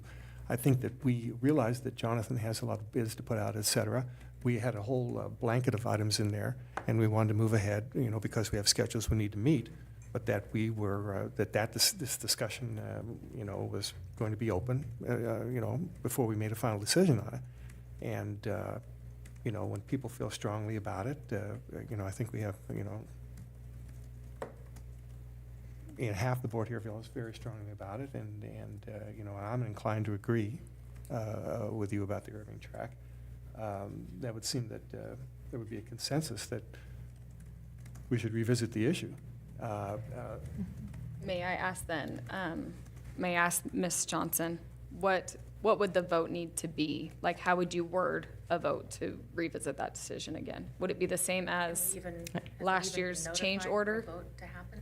I would say where we had it on the agenda for next week to approve bids, that we would have to reword that one the same way that we did Franklin. So as a change order, is that how that one was? Correct. To not believe so. approve it? Okay. It would be approved, and then if the board wanted to adjust it or change it with the change order, that's what it would happen. Okay, then, so then perhaps that's what we should do. We should just go ahead, we're going to have a motion to revisit, to amend. Would that be agreeable to you? Yes, can I speak on that? Yes, please do. So after our December meeting, I have had that's my area. A lot of my neighbors go to Irving, and so I've had a lot of them talking to me about the need for upgraded facilities there, and that they could utilize a 6-lane track, and it would benefit the middle school program. I do agree that I hate, and I said that in the December meeting, I hate that it would affect a high school program. My confusion is, do we not have another spot of land that we could utilize to build a high school program that's not also eating at a middle school program? Is that the time to discuss it? Now. Do we have land? Yes, we have land. We do have. And that way the high school could have their own program that's not conflicting with a middle school program. Can I ask a question? Well, it was a question was posed to Jonathan. Let's have You wanna Jonathan pose it? answer. Sure, yes. We do have actually 3 plots of land. One was mentioned there on Jerome, about 12 and a half acres there of Jerome. We have some land out out north of town. I forget the Philbin address. Chubbuck, correct. Philbin Chubbuck, thank you, Superintendent, Dr. Howell. And then we have it some in the, kind of that hilly side on the, what is that, south side. of Franklin. Yeah, Franklin Middle School, that, Which that is not hillside. Yeah, able to no. be developed for No, no, correct, yeah. they anything would- of an activity field. Yeah, Those are the the- terrain those- is, and the incline is too steep. Yeah, it is definitely hillside, so, yeah, those are the three properties that. And then we have that acreage behind Idaho, right? And not that that's a good location for So, food so development. yes, so that, sorry, I did mention the ones that were vacant. Okay. Yes, yes, there are, parts to our, all of our schools that have some land attached to them. Yes. Dan has asked to go next. Oh, yeah. Well, I was just, I can't remember what I was originally going to say, but as a follow-up to this discussion, there are a lot of places that don't have the infrastructure that is needed for a track program that could be improved for soccer. You mentioned Idaho. There's already a parking lot there. Every elementary school pretty much has a parking lot, and it could be improved. Fields could be improved and be used as high school. Because, I mean, that's just what they do in Idaho Falls. And, I mean, they're fields that they're not track, they're not stadiums. When you go play in Idaho Falls or anywhere else, you don't play at a stadium. It'd just be like practice fields You or, play at the soccer fields. Yeah. So to me, it makes sense that we do need more soccer fields. And I don't want to make a decision and then not consider what that means to another program. That's why I think we need to include this in this discussion and say we need to solve that problem also. If Have we're you yielded? going to talk about this problem. If you've yielded, then Heather wishes to Oh, speak. yeah, sorry. So the questions then, we all know we're looking down the barrel of budget cuts, building a soccer field from scratch with lights, because that's what we would be replacing. What are we looking at cost-wise for something like that? I mean, I know that's a spitball, so but the most expensive part would be the lights, Sure. obviously. Possibly transformer. Correct, yeah, We ran into electrical. Century High School. Yeah, electrical and lights. I mean, you're several $100,000, if even topping closer to $1 million. right. Depending on what type of lights and so forth like that. And then, Just to get the field ready is a lot less, of course. and so then, the next question would be, gosh, my brain is just going in all different directions with this, but, I lost it. I'll have to come back. That's all right, we'll recognize you again when you remember. Thank you. Yeah, and there is no limit to this discussion, and people, go ahead. In your bidding process, no, I lost it again. That's okay, when you remember. I guess the question is these soccer fields, are they for practice fields or for competition? I was going to respond to that. Go ahead. I was not talking about lights, because when you go to Idaho Falls, like I said, you don't play in fields that are event centers with lights and all of that stuff. They're soccer fields. And it's okay and appropriate to not, and I know we have 3 soccer fields that do have lights without Irving. Each of the high schools high schools, have correct. a soccer field with lights. Correct. So, anyway, So then you're saying that for practice purposes, then you I- just need to, I wasn't referring to lights. Okay. Just to Mr. clarify. Chairman, as you can see in the audience, and we had a couple of requests earlier to speak, more than half of our athletic directors are here tonight. And if you wanted to talk about the schedules, whether it's tonight or next week, to put them on the agenda to, further discuss this, they could talk specifically about game times, practice times, and so forth, as it relates to Irving. Now, if we were to look at something different than Irving, in my best guess, but I'm not going to say for sure, I think that because of the evening activities, whether it's practice or play, games, I should say, lights would be required. And I'm just going to look out here for reactions from my 2 high school principals as well as middle school, and so lights would be necessary. Deanna, did you have a comment? No. Anyone over here? I said all I want to say. Okay. I guess my only, well, if we can't take away what we already have that's a benefit to something less. So in the case of the lights, I mean, it's, if you're, I mean, that's an expense that we have at Irving, or sorry, not an expense, but it's a advantage that's in place at Irving. Yes, I understand that it seems to be taking away, but I think if what's been working at Alameda with a 3-lane, we can improve what's there for Alameda, get that 3-lane. But then we wait through this track season. I'm not saying no to doing even a 6-lane at Alameda, but we haven't even been through a full track season yet to see what we've done at Franklin. You know, we bantered a lot about what to do at Franklin. We went with the 6-lane. That was gonna be our middle school track competition field, but I don't think we can take away from Irving and let that resource be unused, because the middle school not necessarily gonna use those evenings. I mean, and then it can't be used for a soccer field. I don't know. I guess I wasn't confused by the decision, but can we have I mean, is because they're not on the agenda, but the two of them did offer to speak. I would prefer it through email. But You prefer? It's your decision as the chair, but I think it would be helpful if we had all of this information via email so that we can look at it, and there's a lot of information. But you can't ask a question. I don't. I would like the information before. That's my own opinion. Before next week? Yes. I believe that's your decision, Chair. It's your call. I think that's a reasonable adding request. Adding my comment that. No, I think that's a reasonable request, that we can gather that information, share it, and so everyone gets to see it. And then I think the fair thing to do would be to revisit the issue next week, because we have people who feel very strongly about it, and of course we can receive public comment, et cetera, at that time. How does the board feel about that? Megan, is that? I would agree. Deanna? I'm fine with that.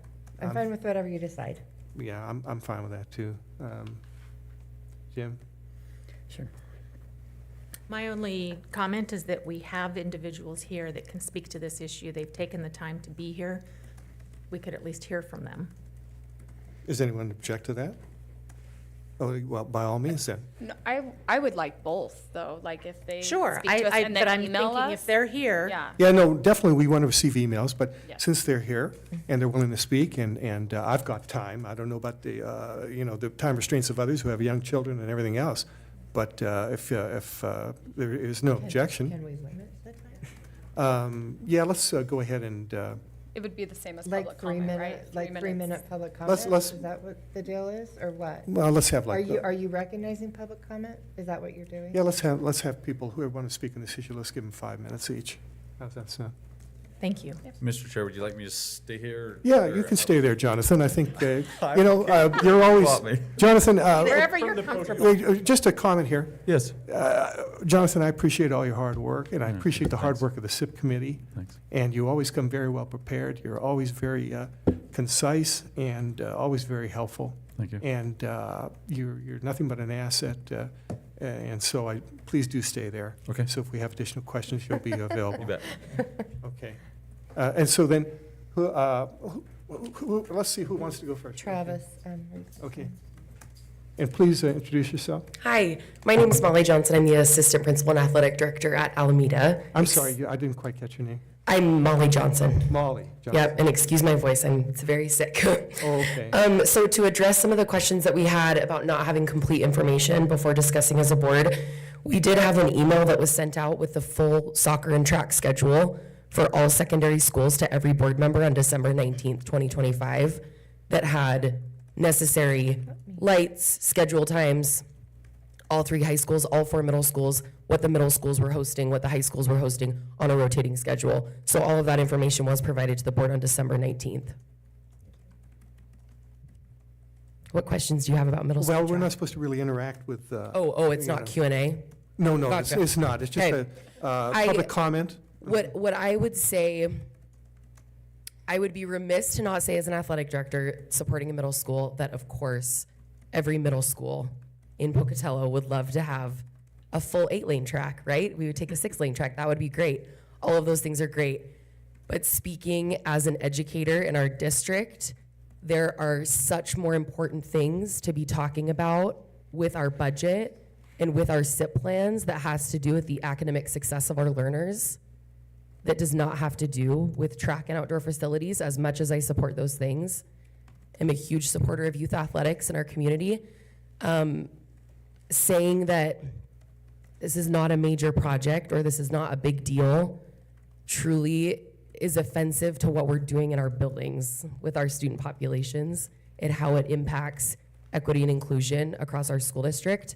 So yes, I would love to see full athletic facilities for all of our schools, all of our secondary schools, but working with what we have before us in budgets and in people in our community are much more inclined to speak about athletic issues than academic issues, and I get to be an assistant principal and be an advocate for those academic issues, and encourage those to be at the forefront of board discussions moving forward.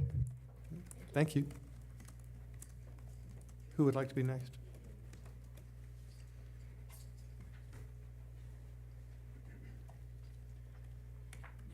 Good evening. I'm Brandon Jackson. I'm Pocatello's athletic director. So what you're discussing directly affects my athletic programs, as well as Highlands, because sometimes we share facilities because of need. We don't have enough facilities for all of our practice teams to practice right after school. So sometimes we have to share facilities in order to get our teams the amount of time that they need in order to be successful. With that being said, respectfully, our soccer fields, according to the IHSAA, have regulations. They have minimum sizes and they have recommended sizes. Right now, Irving is right at the minimum size. And if we were to expand the track, that would render that field unusable, and we wouldn't be able to use it at all. Secondly, going back to what I was talking about, we have both boys JV and varsity, girls JV and varsity, and our marching band that all use Irving at the same time during the fall. With that, the lights in itself create another level for us to be able to practice mornings, practice evenings with that. So with the discussion with the lights, if you were to look at a district facility for just soccer, it would require lights. I mean, just plain and simple, just because of the scheduling and stuff that would be required with that. I agree that there is a lot better decision. There's a lot to be discussed. There is some compromise that is going to take on both sides. But at the same time, right now, the decision to take and expand Irving's track where we just shrunk it is a detriment to our program, to our athletics, to our students. And in a perfect world, I'd love to be able to have a big open field for all of our athletics to be able to participate in. But that's just not the reality right now because we are so landlocked. And it's going to take some compromise all the way around for us to be able to be successful at all levels, middle school included, because it's not just about high school. It's about all of our students. It's about all of our athletes that we have to offer. And it's got to be a united front. I mean, our motto right here hanging behind us is we're more together than we are apart. And so we've got to be able to come up with a solution that is best for all of us. Thank you. May I ask Jonathan? Yes. Because I can't ask the presenter, I'm going Please, to you're ask good. you. I'm here for you. So expanding the Irving track to 3 lanes cannot fit soccer there anymore. No, if I could now. clarify his statement. It's 2 lanes right now. It's two, So- but it's, It's a walking path. but it's 1 extra foot. And that's what we realized. So again, I came on right when that project was going. And the plant facility coordinator, before he's since retired, realized, oh, if we had just put 1 more foot on there, we could have set and had 3 lanes. You're saying 1 more foot on the outside of the track would have made it 3 lanes? Correct, 3 lanes. So right now, there's extra 2 wide. lanes, but they're pretty wide. They're pretty wide. So they're probably standard size compared to They Alameda's. probably, yes, you're right, Okay. you're right. But, so no, and again, if you could look to see if he's yes or no there, but I'm pretty sure he was talking about if, if we put it to 3 lanes, they can still fit the regulation, although it be minimal regulation soccer, that we could have district tournaments there. Is that correct? Okay. Wish I Thank had you. eyes and things. You're welcome. I'm Travis Bell, AD, Highland High School. I think one thing that we need to keep in mind is understand and recognize where we're at with middle school sports, for one. In West Ada, one of the next, the biggest district in the state, they have cinder tracks. I think we're looking to get something more than, the one middle school I know is Madison Middle School. that? What's a center track? A cinder, it's just made out of cinder. Cinder. Cinder, yeah. Cinder and grass tracks in West Ada. Our tracks, our middle school tracks and the middle school ADs can help me understand, but our middle school track season starts after spring break, and it lasts 6 weeks. And you practice 4 days a week. So that's 24 days that those tracks are used by middle school kids. If you want to, our soccer, like he said, we used Pokey's turf field in the morning under the lights. We used Irving's field under the lights.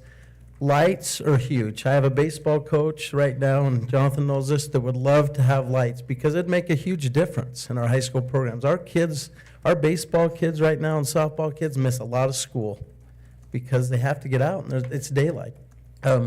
Soccer's the same way. Come October with daylight savings and we're using those fields with the lights. And yes, we have the 3 lit up football fields, but those football teams are practicing, and then Thursday nights and Friday nights, we have games, and they're not usable. And those are the nights that, we would use Irving. So there's lots of different issues that way. So the lights are one thing that just with what it would cost to put new lights. If you put a 6-lane track in at Irving, that facility would only be used for track. It can't be used for anything else. It can't be used even for band because the field's not wide enough as a football field. So I think that's something you really need to think about. On the same note, there's so many costs, and I'm a wrestling guy, so I'm going to bring it up. Highland's going to have the first wrestling room in the school district. We were in a wood shop, we were in 2 classrooms, and the other 2 schools are still in that boat. And again, I promise you that facility will be used way more than 24 days. So you need to think about that. Pokey and Century do not have a wrestling room. And those are other things to think about. The thing that I worry most about is when this committee is put together and we came up with the turf, we knew in 10 years we're going to have to replace them. Where does all the money come from to maintain 6 tracks and maintain turf fields and now 2 baseball fields that are turf? There's a lot of future expense that comes along with, it's a one-time decision, yes, but there's a lot of future expense that you need to think about. We're all about kids. We work together, but if we need more tracks, then maybe you think about Alameda that doesn't have lights, but I think Irving is a for sure no-go just for the lights and the value of those lights and what we can gain from it. And then again, think about the use. You're talking 24 days of middle school, and I know the city, I know the two gentlemen that dealt with me a lot with the Gate City Track Club, and they pushed in Franklin, you know, they have that track now, and they're able to use that, the community's able to use that. So that was a huge benefit, but Irving and the lights, the lights make a huge difference there, and I think you gotta think about that. Thanks. Thank you. Thank you. Is there anyone else? I'll just go super quick. Darcy Hale, Assistant Principal and Athletic Director at Franklin Middle School. This doesn't have to do with Irving, but I just wanted to share some of our plans that we have. My coaching staff for track at Franklin Middle School has over 127 years of track coaching experience, and 2 of the coaches are certified at the national level and then also at the state level. And I want to ask you to trust us and that we'll put on a fantastic program. We so appreciate your decision to do 6 lanes at Franklin, and we want to be supportive of the other middle schools and make sure that their experience is super positive when they come to us and use that facility. And I know the community appreciates that facility. And as far as I know, the green space practices on Tuesdays were a concern for the board. I want to reiterate that transportation for middle school track meets, they pick kids up at 4:15, and so we start middle school track meets at 4:30. So my coach's intention is to use our facility from 3:45 by the time the kids are dressed down through 4:30. So that's a 45-minute practice on our facility, not on the green space, but on our track that will happen every Tuesday. I just wanted to mention that I don't think the board realized that we do have 45 minutes of time on our facility before the other schools arrive that will be borrowing the space. So just wanted to say thank you and trust us, we'll do a good job. Thank you. Well, we're not supposed to, we're not going to comment about anyone's particular presentation, because, but if anyone wishes to make a comment just about the topic in general before we move on. Does anyone wish to follow up? So then, thank you very much for everybody for their input. I guess I will just say that I feel like I have a few more bits and pieces of information, so that's helpful. And Yes. and I appreciate that. Uh-huh. I didn't have a lot of this information before. Okay. But I don't regret the Franklin track decision. No, we just heard that it worked out well, and we're glad that It did. that was a decision we made after the fact, and it turned out well. Yeah. So then, I guess I want to come back again to the fact that, so I think what we've decided, and I want to make sure we have a consensus here, is that questions are going to be submitted through Renee to various people, and they're going to reply, and they'll be sent to all the board members, so we have all that information, and that we are going to revisit it again on next Tuesday. Is that what we agreed on? Mhm. Okay, those two said yes, and Jim said he doesn't care, and I'm going to go with it as well. So let's go ahead and get that on the agenda for next week and gather all the additional information we can from everybody in the meanwhile. If there are no objections to that, then perhaps we can move on to the next item on the agenda, which is the proposed 2025-2026 budget adjustments. Yay! Just kidding. Can we get a hoo-hoo for budgets? Just kidding. Sorry, I just wanted a little there. We will, this is, Brevity. yeah, the little brevity. Yeah, we Budget need a brevity, there you little, go. like, Everybody's relax. favorite subject. Exactly. I wish it was Just not go so home and look red- at this, red just to numbers. yeah. relax and enjoy. Yeah. There you Okay. go. So again, this is just by way of information, so we'll go through this. Please ask any questions that you might have. Again, next Tuesday, the first page in your document is the notice, and that appeared last Friday, and it will also appear this Friday. Again, that's showing that next Tuesday at 5:30 is our budget hearing. Again, this first document is just the required documentation of here's the adopted budget that the board adopted in June, and then here's the proposed adjusted budget. So a lot of these are to the actuals, because again, in June, we hadn't closed out the prior fiscal year, at the end of June 30th. And so that's the first page. And then we'll start at the very high level and then dive down into some things, into some of the more details. Again, the second page that has the yellow at the top, again, shows all of our funds, the original budget and the adjustment and the amended budget. Hopefully your eyes went to that huge $50 million one. I need to explain that. And I will take this, I will own it, and this is one of those scenarios that, okay, we thought we were heading down the right path and more information came and we needed to reverse. And so we talked with the state, how do we account for Highland High School? And we had the plan that, okay, we would, again, as you remember, we had several revenue sources. We had insurance money, and then we had the modernization money. And our initial thought was, okay, we wanted all the expenditures all in one. And so the state said, yep, go ahead, let's create Fund 410. And we created that, and we would transfer the revenue into that fund, and then all the expenses would be underneath there. Then the modernization came out, it was about a year later, and they came out with reporting requirements. And we said the reporting requirements of how we're spending our 48, now it's up to 49 million with interest.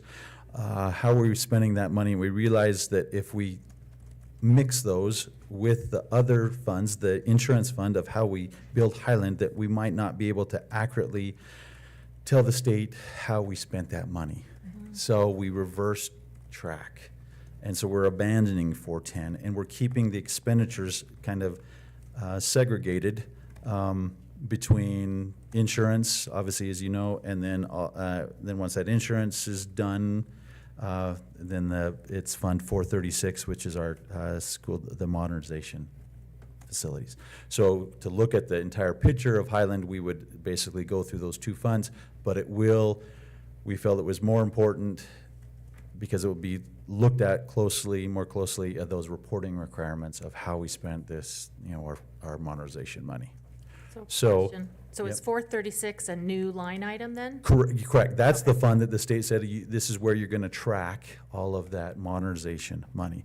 So again, you'll see that, and 410, again, we didn't lose any cash. There was no budget reduction, anything, because all that was, okay, 50 million, we said we're just going to come in, and 50 million was going to go out. But basically now, we just zeroed that fund, bringing it to zero, and then we'll keep those expenditures and the revenues in the individual funds. What it does do is, again, during this adjustment period, have a big glaring. And if it obviously not highlighted in red, but you'd see that same thing on the front page. Okay? So again, we're accounting for it the best we had, but it is a reversal from, it was almost right after, it was right there, when they came up with those reporting requirements at the end of June. And we said, oh, shoot. We just had approved this budget. Please. Yes. I just wondered, I'm sure it's here somewhere, I just don't see the line item for the insurance. That is Fund 490. 490. Next line. Proceeds. Oh, And I so see. we're budgeting that we still have about 16 million in there. Okay. I was looking above it for some Oh, yeah, reason. no. Okay, So, thank you. because that is also, since it's, the 400s is our categories as plant facility. So that's where we have our SIP in 420, school plant, capital improvement plan, it's 420, 436, obviously, because we're spending all that on facilities. But you don't have to put the interest into 310, even though, on the modernization, the interest that you get from that, So it actually, into the bonds and interests let category. me see if You can keep we put for that. somehow they. We will talk about the interest. We didn't adjust it because of the interest, but that number does include interest. Again, this is just kind of the budget, looking at the revenues and expenditures. The actual cash amount that, will show the exact interest amount in there. Because I think it's really interesting, because the modernization fund is X amount, and that's what we have to have in that fund. Yeah. But the interest, so is that discretionary? So excellent question, and the board can choose, but we had talked with Dr. Hell. We thought it was prudent to the interest that's generated from that, it was initially 48 million, I believe, should be put back into that fund. But yes, it technically Yeah, is I agree. discretionary, I just and was- other school districts are using it for salaries and using it for, because they don't have a nice supplemental levy, supplemental levy and plant facility levy, that they can have some of those dollars, so they're using that interest as discretionary. But for us, we thought, no, let's leave it in this fund. So that way, we have that there. So anyway, that's the big one there. The next page, and I wanted to highlight again, I love all of our business office staff, in particular, that helped us with these budget adjustments. Michelle Leiby, our accountant, and Kay Teeter, our finance coordinator, appreciate their help as well. So again, in the one that has the beige, again, it looks at all the different funds, but then it kind of shows some of the adjustments. Again, we'll talk more, we'll dive into the 100 fund a little bit more, but that adjustment to actual in the 100 fund down 731,000, and we'll talk about that. Fund 242, about in the middle of that first page, again, because we received more grants and so forth. A lot of these we're adjusting it to actual. There's one that we got a little jewel sediment that we're going to use for it's state tobacco, but it's really safe and drug-free schools, and so we adjust that accordingly. You'll see some of them go up and some of them go down. If you'd go flip to the second page of that, second to the bottom, I wanted to just highlight, and part of this is because we had reserved money for Highland that we're going to be spending this summer and the next summer, but the adjustment to actual, we did come up with 3.3 million, we didn't come up with it, but it was 3.3 million that more than what I had budgeted there as the beginning balance as of July. So again, that will kind of get factored into to the SIP as well. Just wanted to kind of highlight that. So now, again, by far the largest fund is the general fund. So the first one that says general fund revenue is we talked previously, I think it was even January, you'll see our state revenue is down 1.3 million. And that is, due to enrollment in ADA. And we had, into the units, exactly. And that's a lot of our state revenue ties straight to those kids, learners in the seats and so forth. And so that's the 1.3. But you'll see right above that we increased revenue of 275. That is interest, okay? So I wanted to have a brief discussion. We are very fortunate the past several years, as you know, to enjoy some higher interest rates. 4 or 5 years ago, for the entire year wasn't more than 275,000. You remember those time when we had a fraction of a percent was the interest rate? So we're fortunate that this year's budget does get, moderated. This decrease is offset because of interest, but we can't count on that. So again, and you'll see there's some other fortunate things as well as the beginning balance. The beginning balance was slightly lower, so we increased that 362,065, and so overall the revenue is going to be down 706,000. Wow, okay, so from 1.3 million down to 7. Correct, because of the interest, because of the beginning balance. And again, as I mentioned, because interest, it might not be as much, and also I might miss it the other way. Obviously, I always try to conservative budgeting as you go a little lower of revenues and higher expenditures.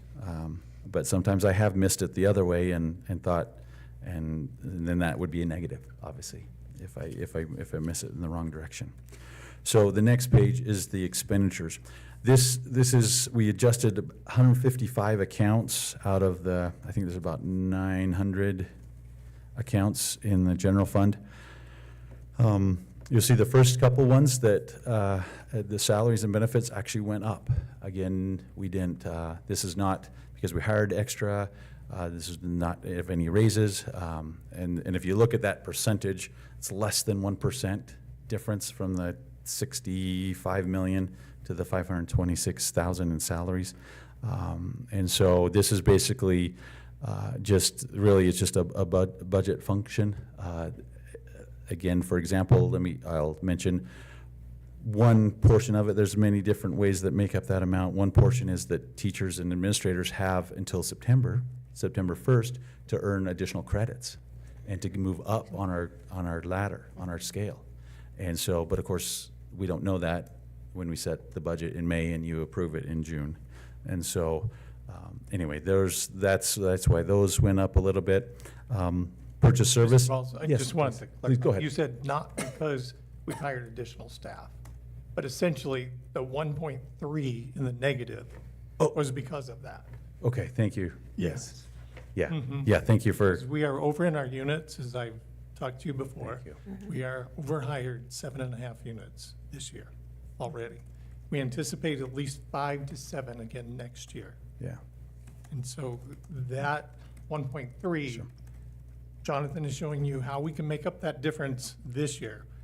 But moving forward, again, we cannot count on those revenues, on these sources that he's pulled from this year to make up 1.3 plus another possibly $1 million Correct. without us making some adjustments to our staffing.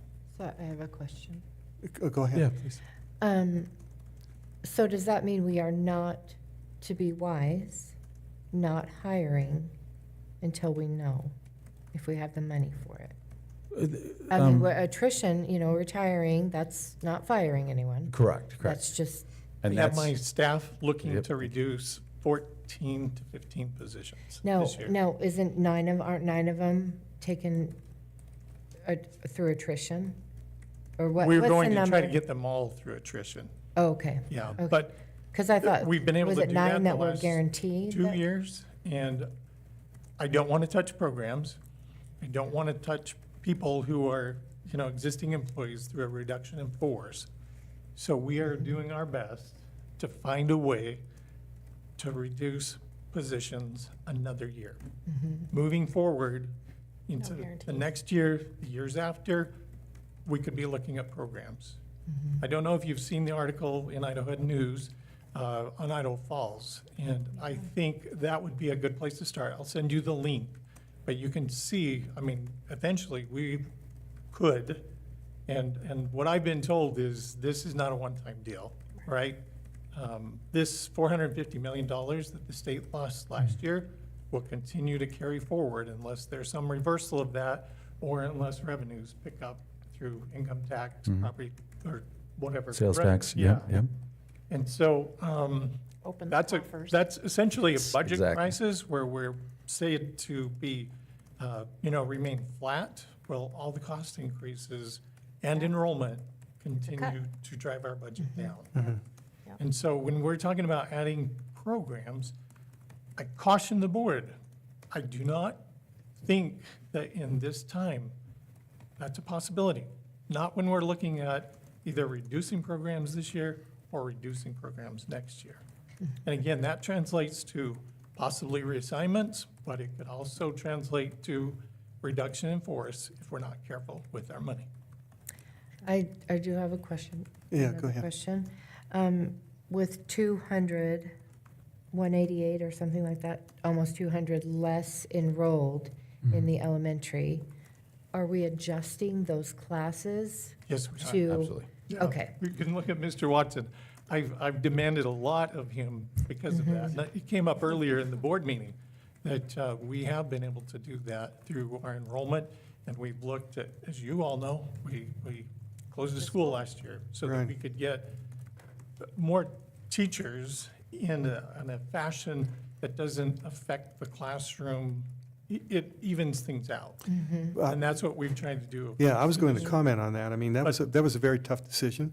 Yes. No one wants to close a school, but, as you can see, even closing the school and saving $3 million a year in salaries there, we're still at a deficit.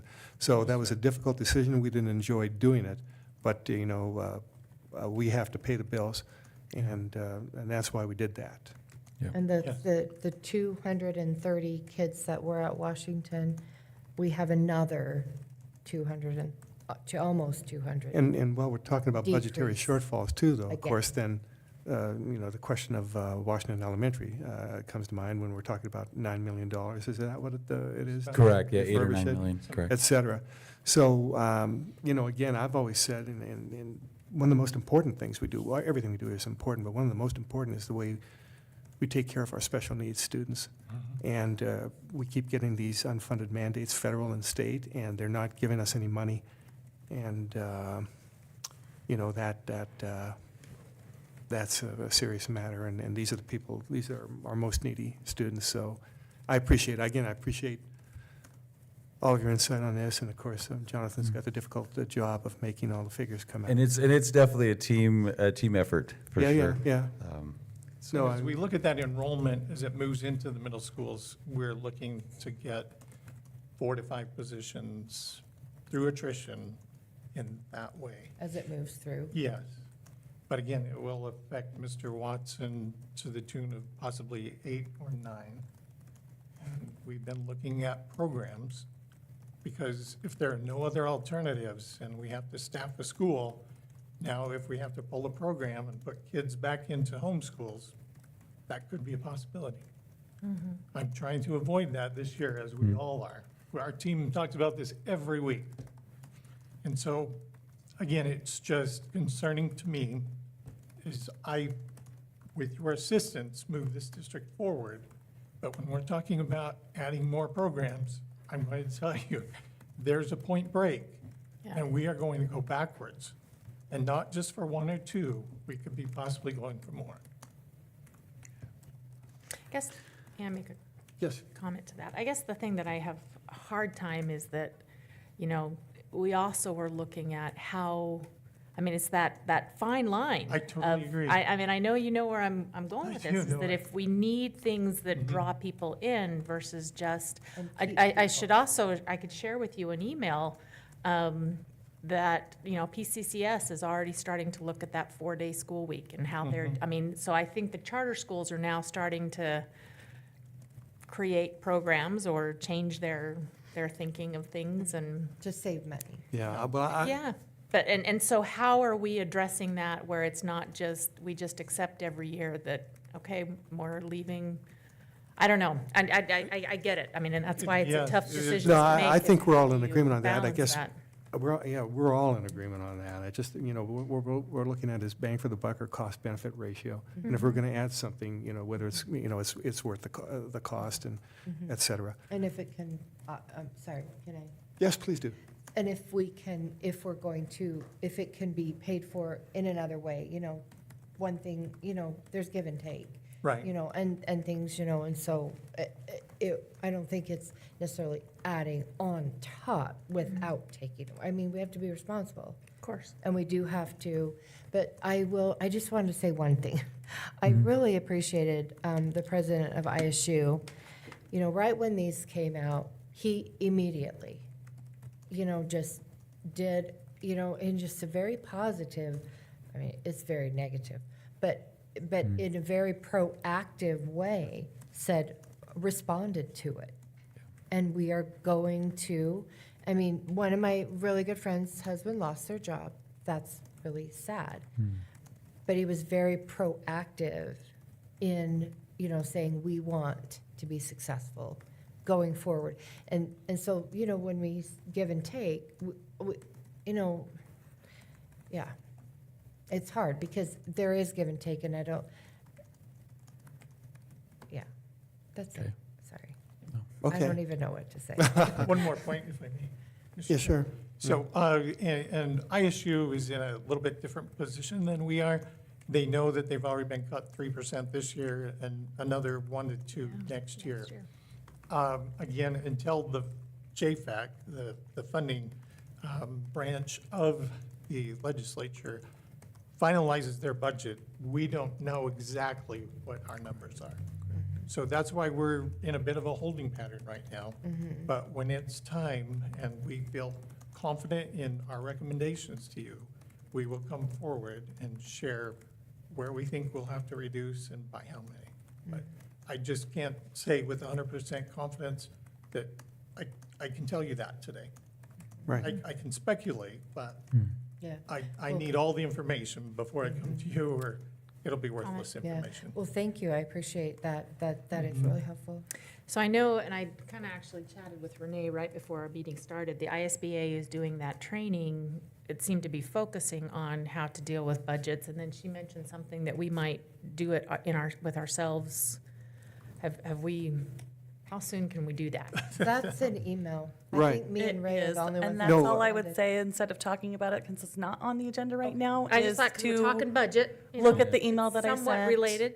Yeah, with that information, and then Okay. possibly just forward me any further information that you have that I can, Right, and so, the email was in, it was following the February board meeting. so early February, Yeah. Why don't you Because I just- went back and Be found it Like too. the 12th or the 13th, Yeah. probably, a couple why don't days you just go after. ahead and send that email out again, and because bet. we're waiting, I'm the only one who responded, I guess, to it. Well, And which I said, I'm retired and I'm very, very flexible. And so we do want to get that scheduled and send that out again, and so that the rest of the trustees can check their schedules and see when we can get that scheduled. Thank you, Renee. And Jonathan, are you ready to continue? I Okay. can. I will Mr. Chair. comment, again, this is great. I appreciate Dr. Howell for doing that. And next week, again, we're still reconciling this year's budget, but then starting next week, we'll turn our focus into next year's budget. Merry-go-round And keeps going. it just keeps going, always with the budget, and it's awesome. And so, but again, it's your budget,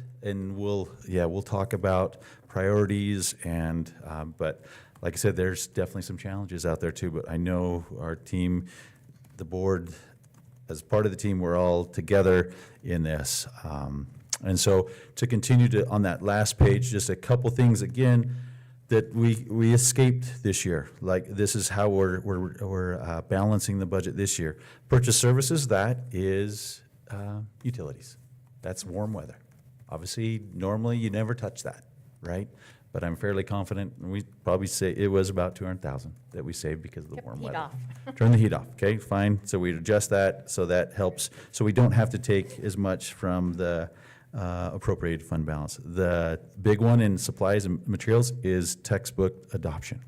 Okay, we put money in there, just reserving that money for textbook. That being said, it'll happen next year. I think it's a math, or at least starting next year for a math adoption, which will be very big. So again, those two amounts, would not happen, for next year's budget. So again, we're thankful for that amount. Those last three amounts, again, your contingency reserve, since the revenue was down just a little bit, contingency 1%, so that comes down a little bit. Unappropriated fund balance is 4%, and so that needs to come down. And then so basically the one that helps balance the budget is the appropriated fund balance, and so you'll see we took 659,000, almost 660,000 from our savings account, carry forward fund balance from this year's budget. So I feel good about that. Depending on for this year, obviously we'll roll up our sleeves and start. And we've already started talking, as Dr. Howell had mentioned, about that. And because again, staffing is 86, salary benefits 86% of our budget. And so that's our main focus, the first focus there as well. So again, it'll be the same documentation for next week for the budget hearing. We'll review that real quickly. Obviously, people can comment on that if they'd like as well. But then it will be before you in action to approve the amended budget. All right. Thank you, Jonathan. Yeah, thank you. As always. Thank you very much. Next item on the agenda would be draft policy revisions from the ISBA, and we're looking at required new policy and virtual instruction, and policy revisions on public records and student placement, retention, credits, promotion, and acceleration. And I'm going to let Renee speak to these. I'll just go through these really quickly. I was thinking there was going to be a lot more, but most of those policies that were up for revision from ISBA, we have in an internal manual. So we're going to look at bringing those over the summer as separate board policies, if that's what the board wishes to do. But right now, we'll just have the three. So there's a draft policy that ISBA has put forward that is for virtual instruction. And as we just started our high school online program last year, we will need to have a policy in place. So what I've done in the packet is just include ISBA's draft language. And then with the two that are just those small revisions on our student placement, retention credits, promotion, acceleration policy, and our public records policy. I've included just our clean version of what we have now, and then ISBA's highlighted version of what they want to add. So I'm just going to ask the board to give direction, if they're okay with ISBA's language in green, that I will just go ahead and make those changes and bring them for first reading next week. And then with the virtual instruction draft policy, the only changes that we would have from ISBA's proposed language is to have you guys choose the superintendent or designee, or have the Board of Trustees in consultation with the superintendent to go over those academic measures. So we would need a decision on that. And then on the end of that first page where it says select one or both, we would propose selecting the second, where we would track attendance based on the percentage of coursework that students complete. I'm sorry, you kind of, I'm a little lost here, Renee. Oh, sorry. Was I going too fast? So, Yeah. okay, so in district-provided virtual instruction. Yes. This is a recommended ISBA. Yes. And everything's in green. Yep. And I don't see any, okay, there are options there as Yep. to tracking each student's or tracking the percentage of coursework. Number 10. Yeah, Yep. number 10, okay, good. Yeah. And so that's our options we're looking at there. Yes, and Okay. that's what we would recommend, because that's how we've been tracking their attendance for this current school year. So will that be, when we do actually vote on this? Yes, I would you'll clean this provide up, take the that out. Recommendations or how, yeah. So you're saying which one are you recommending? under The number second 10? option, the or. Tracking the percentage of coursework the Yes. student completes? And you're going to present this where your recommendation is in yellow? Yes, it would be or whatever? our policy number, and just have all of the same language, only I would remove that first select one or both option. Uh-huh. For Can first I reading. ask a Yes, question? please do. So, on those two options, I kind of hate to take out any attendance, and just none. And then just have it all based on, according to our policy, having it all be based on their completion of work. I would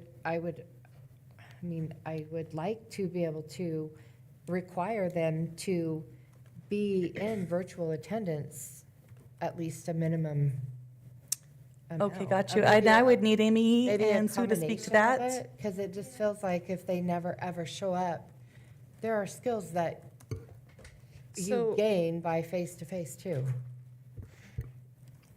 Do you want me to answer the question? Okay. Is there a question for her? I thought there was a question. Okay, go ahead.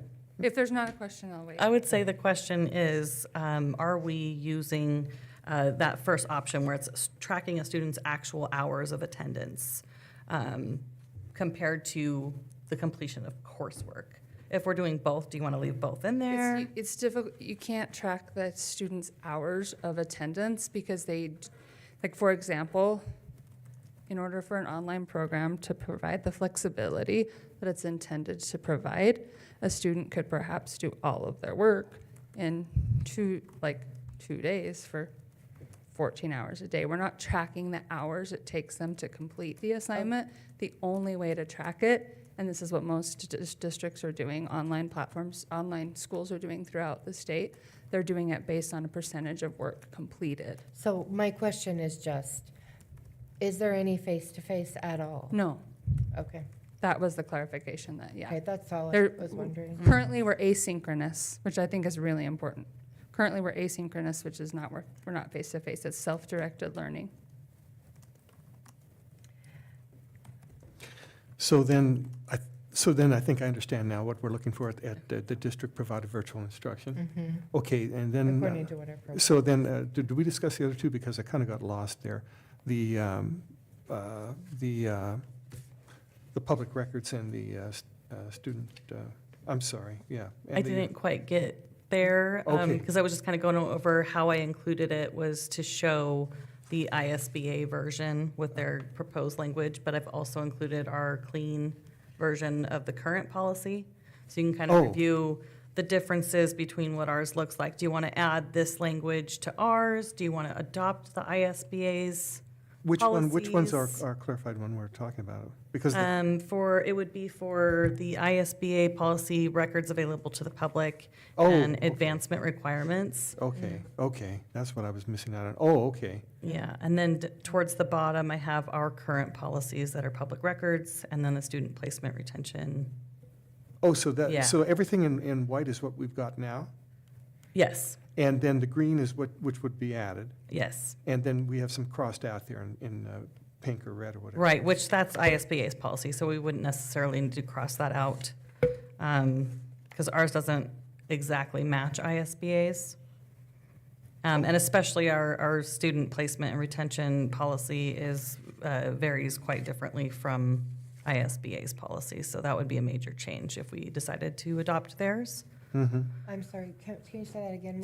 Which part of it?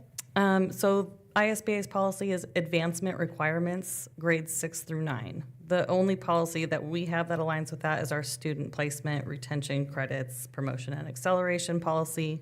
And our policy it includes some of this, but it looks like maybe ISBA has multiple policies that cover our one. So if we decided to go the route of adopting ISBA's, we would need to probably look at adopting 2 or 3 others that would match all of that up. Right, which is So- the direction we're heading, right? Right, so that's kind of my question is, do we want to go that route now? Do we want to just adopt their language and add it to our current policies in green and look at that later? That's I mean, what I need to know for next week. Yeah, so then to clarify, just so I understand, so we're talking about the district provided virtual instruction, but then the other 2 attachments up there under supporting documents Right. are, adding, like you ISBA's. say, requirements 6 through 9 and what we've got currently. Yes. Okay, thank you. Yeah, any further questions in regard to that or suggestions? well, I think Renee kind of wanted to know the direction. Do we want to move over to trying to have our policies be the ISBA? And in that Right. case, we would want to adopt their policy and then Right. get rid of our policy and adopt their policy with the cross-references to Those the other policies because Yeah, this is that way cover all of shorter it. than ours. Exactly. And It's just that I one mean, section we have right, it's in way our shorter, so I'm policy. like, I don't see how that could be the same, but. Right, so I think that ISBA probably has 2 or 3 different policies that would match up I to was- all of ours. I was just They wouldn't wondering be if we could exact, just but- see them, Okay. and then maybe even email them or whatever, and then. And everybody has access to ISBA's policy Yeah, but, manual you know, online? It is kind of hard. Every time I Is try to it? get, to it, it's hard to find what I'm looking for. Okay, I see. Like, Is you it- don't know Is exactly it which April, number. who's your connection there? Yes. I Yeah. And have so perhaps she asked could her- point you in the right direction, that we Yeah. could get the policies that Because- align with ours. Yeah, I that could the probably board could track it see. down That too. would be a all lot of those. easier if Yeah. she could do that groundwork and get them to us rather than have us search for them, because I don't know I how know, to I negotiate that myself. Yeah, I was gonna say, I don't know where to find this specific one. Right. Yeah, and I could probably go I've through it looked. and find the ones that align, and then just bring all of those for first reading. I just want to know if that's the direction the whole board wants to go, is start, as we get these revisions from ISBA, do you want to start looking at maybe just adopting their language so that when they do their updates, we can just decide on the language that they've added instead of trying to match it up with our policies? Our existing policies. Exactly. Right. Right. So, and we had talked about that last year, Well, but- let's, anybody have any suggestions, comments? Anyone want to start? I was just gonna say I guess my thought, wait, did you start? Oh, Sorry, go ahead. I thought I heard something. I would just Yeah. agree, that, that eventually, hopefully, all of our the 100s would be, eventually, we can take them by kind of sections and just go through and see if we can consolidate, just, From the ISBA recommendations. yeah.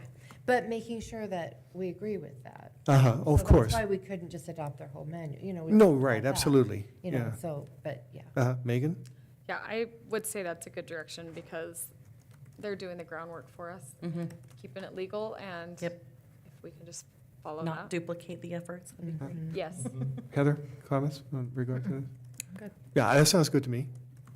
Okay, let's do that. Okay, I will bring those back. I'll talk to April and we'll get that matched up and bring back the probably 2 or 3 policies, I would imagine, that replace ours. And take it off of our list. Yes.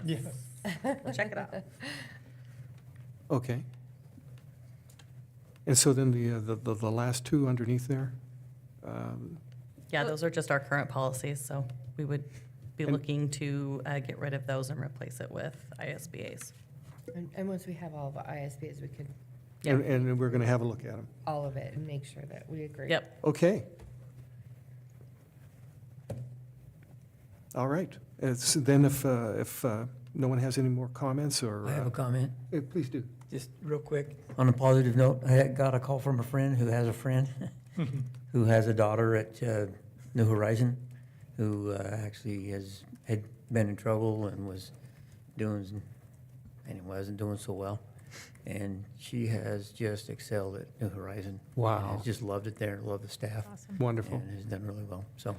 Well, you know, in reference to that as well, before I took office, I had a young man approach me at church, and he said he had graduated from the New Horizons program, and that had an enormous positive influence on his life. He was heading down the wrong track. Now he's successfully employed. He's a productive member of society. He's very happy, and needless to say, I think they're doing a great job over there. And thank you for the good report. But Well, I think that's- we have the model school, alternate school for Idaho. I really do. Yeah. We got great people over there. Great people over there. They're doing a great job. Anyway, Yes, thank you, Jim. Awesome.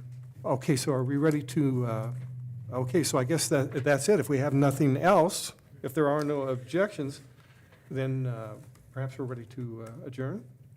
I move So- that we adjourn. Yeah, I hereby declare this meeting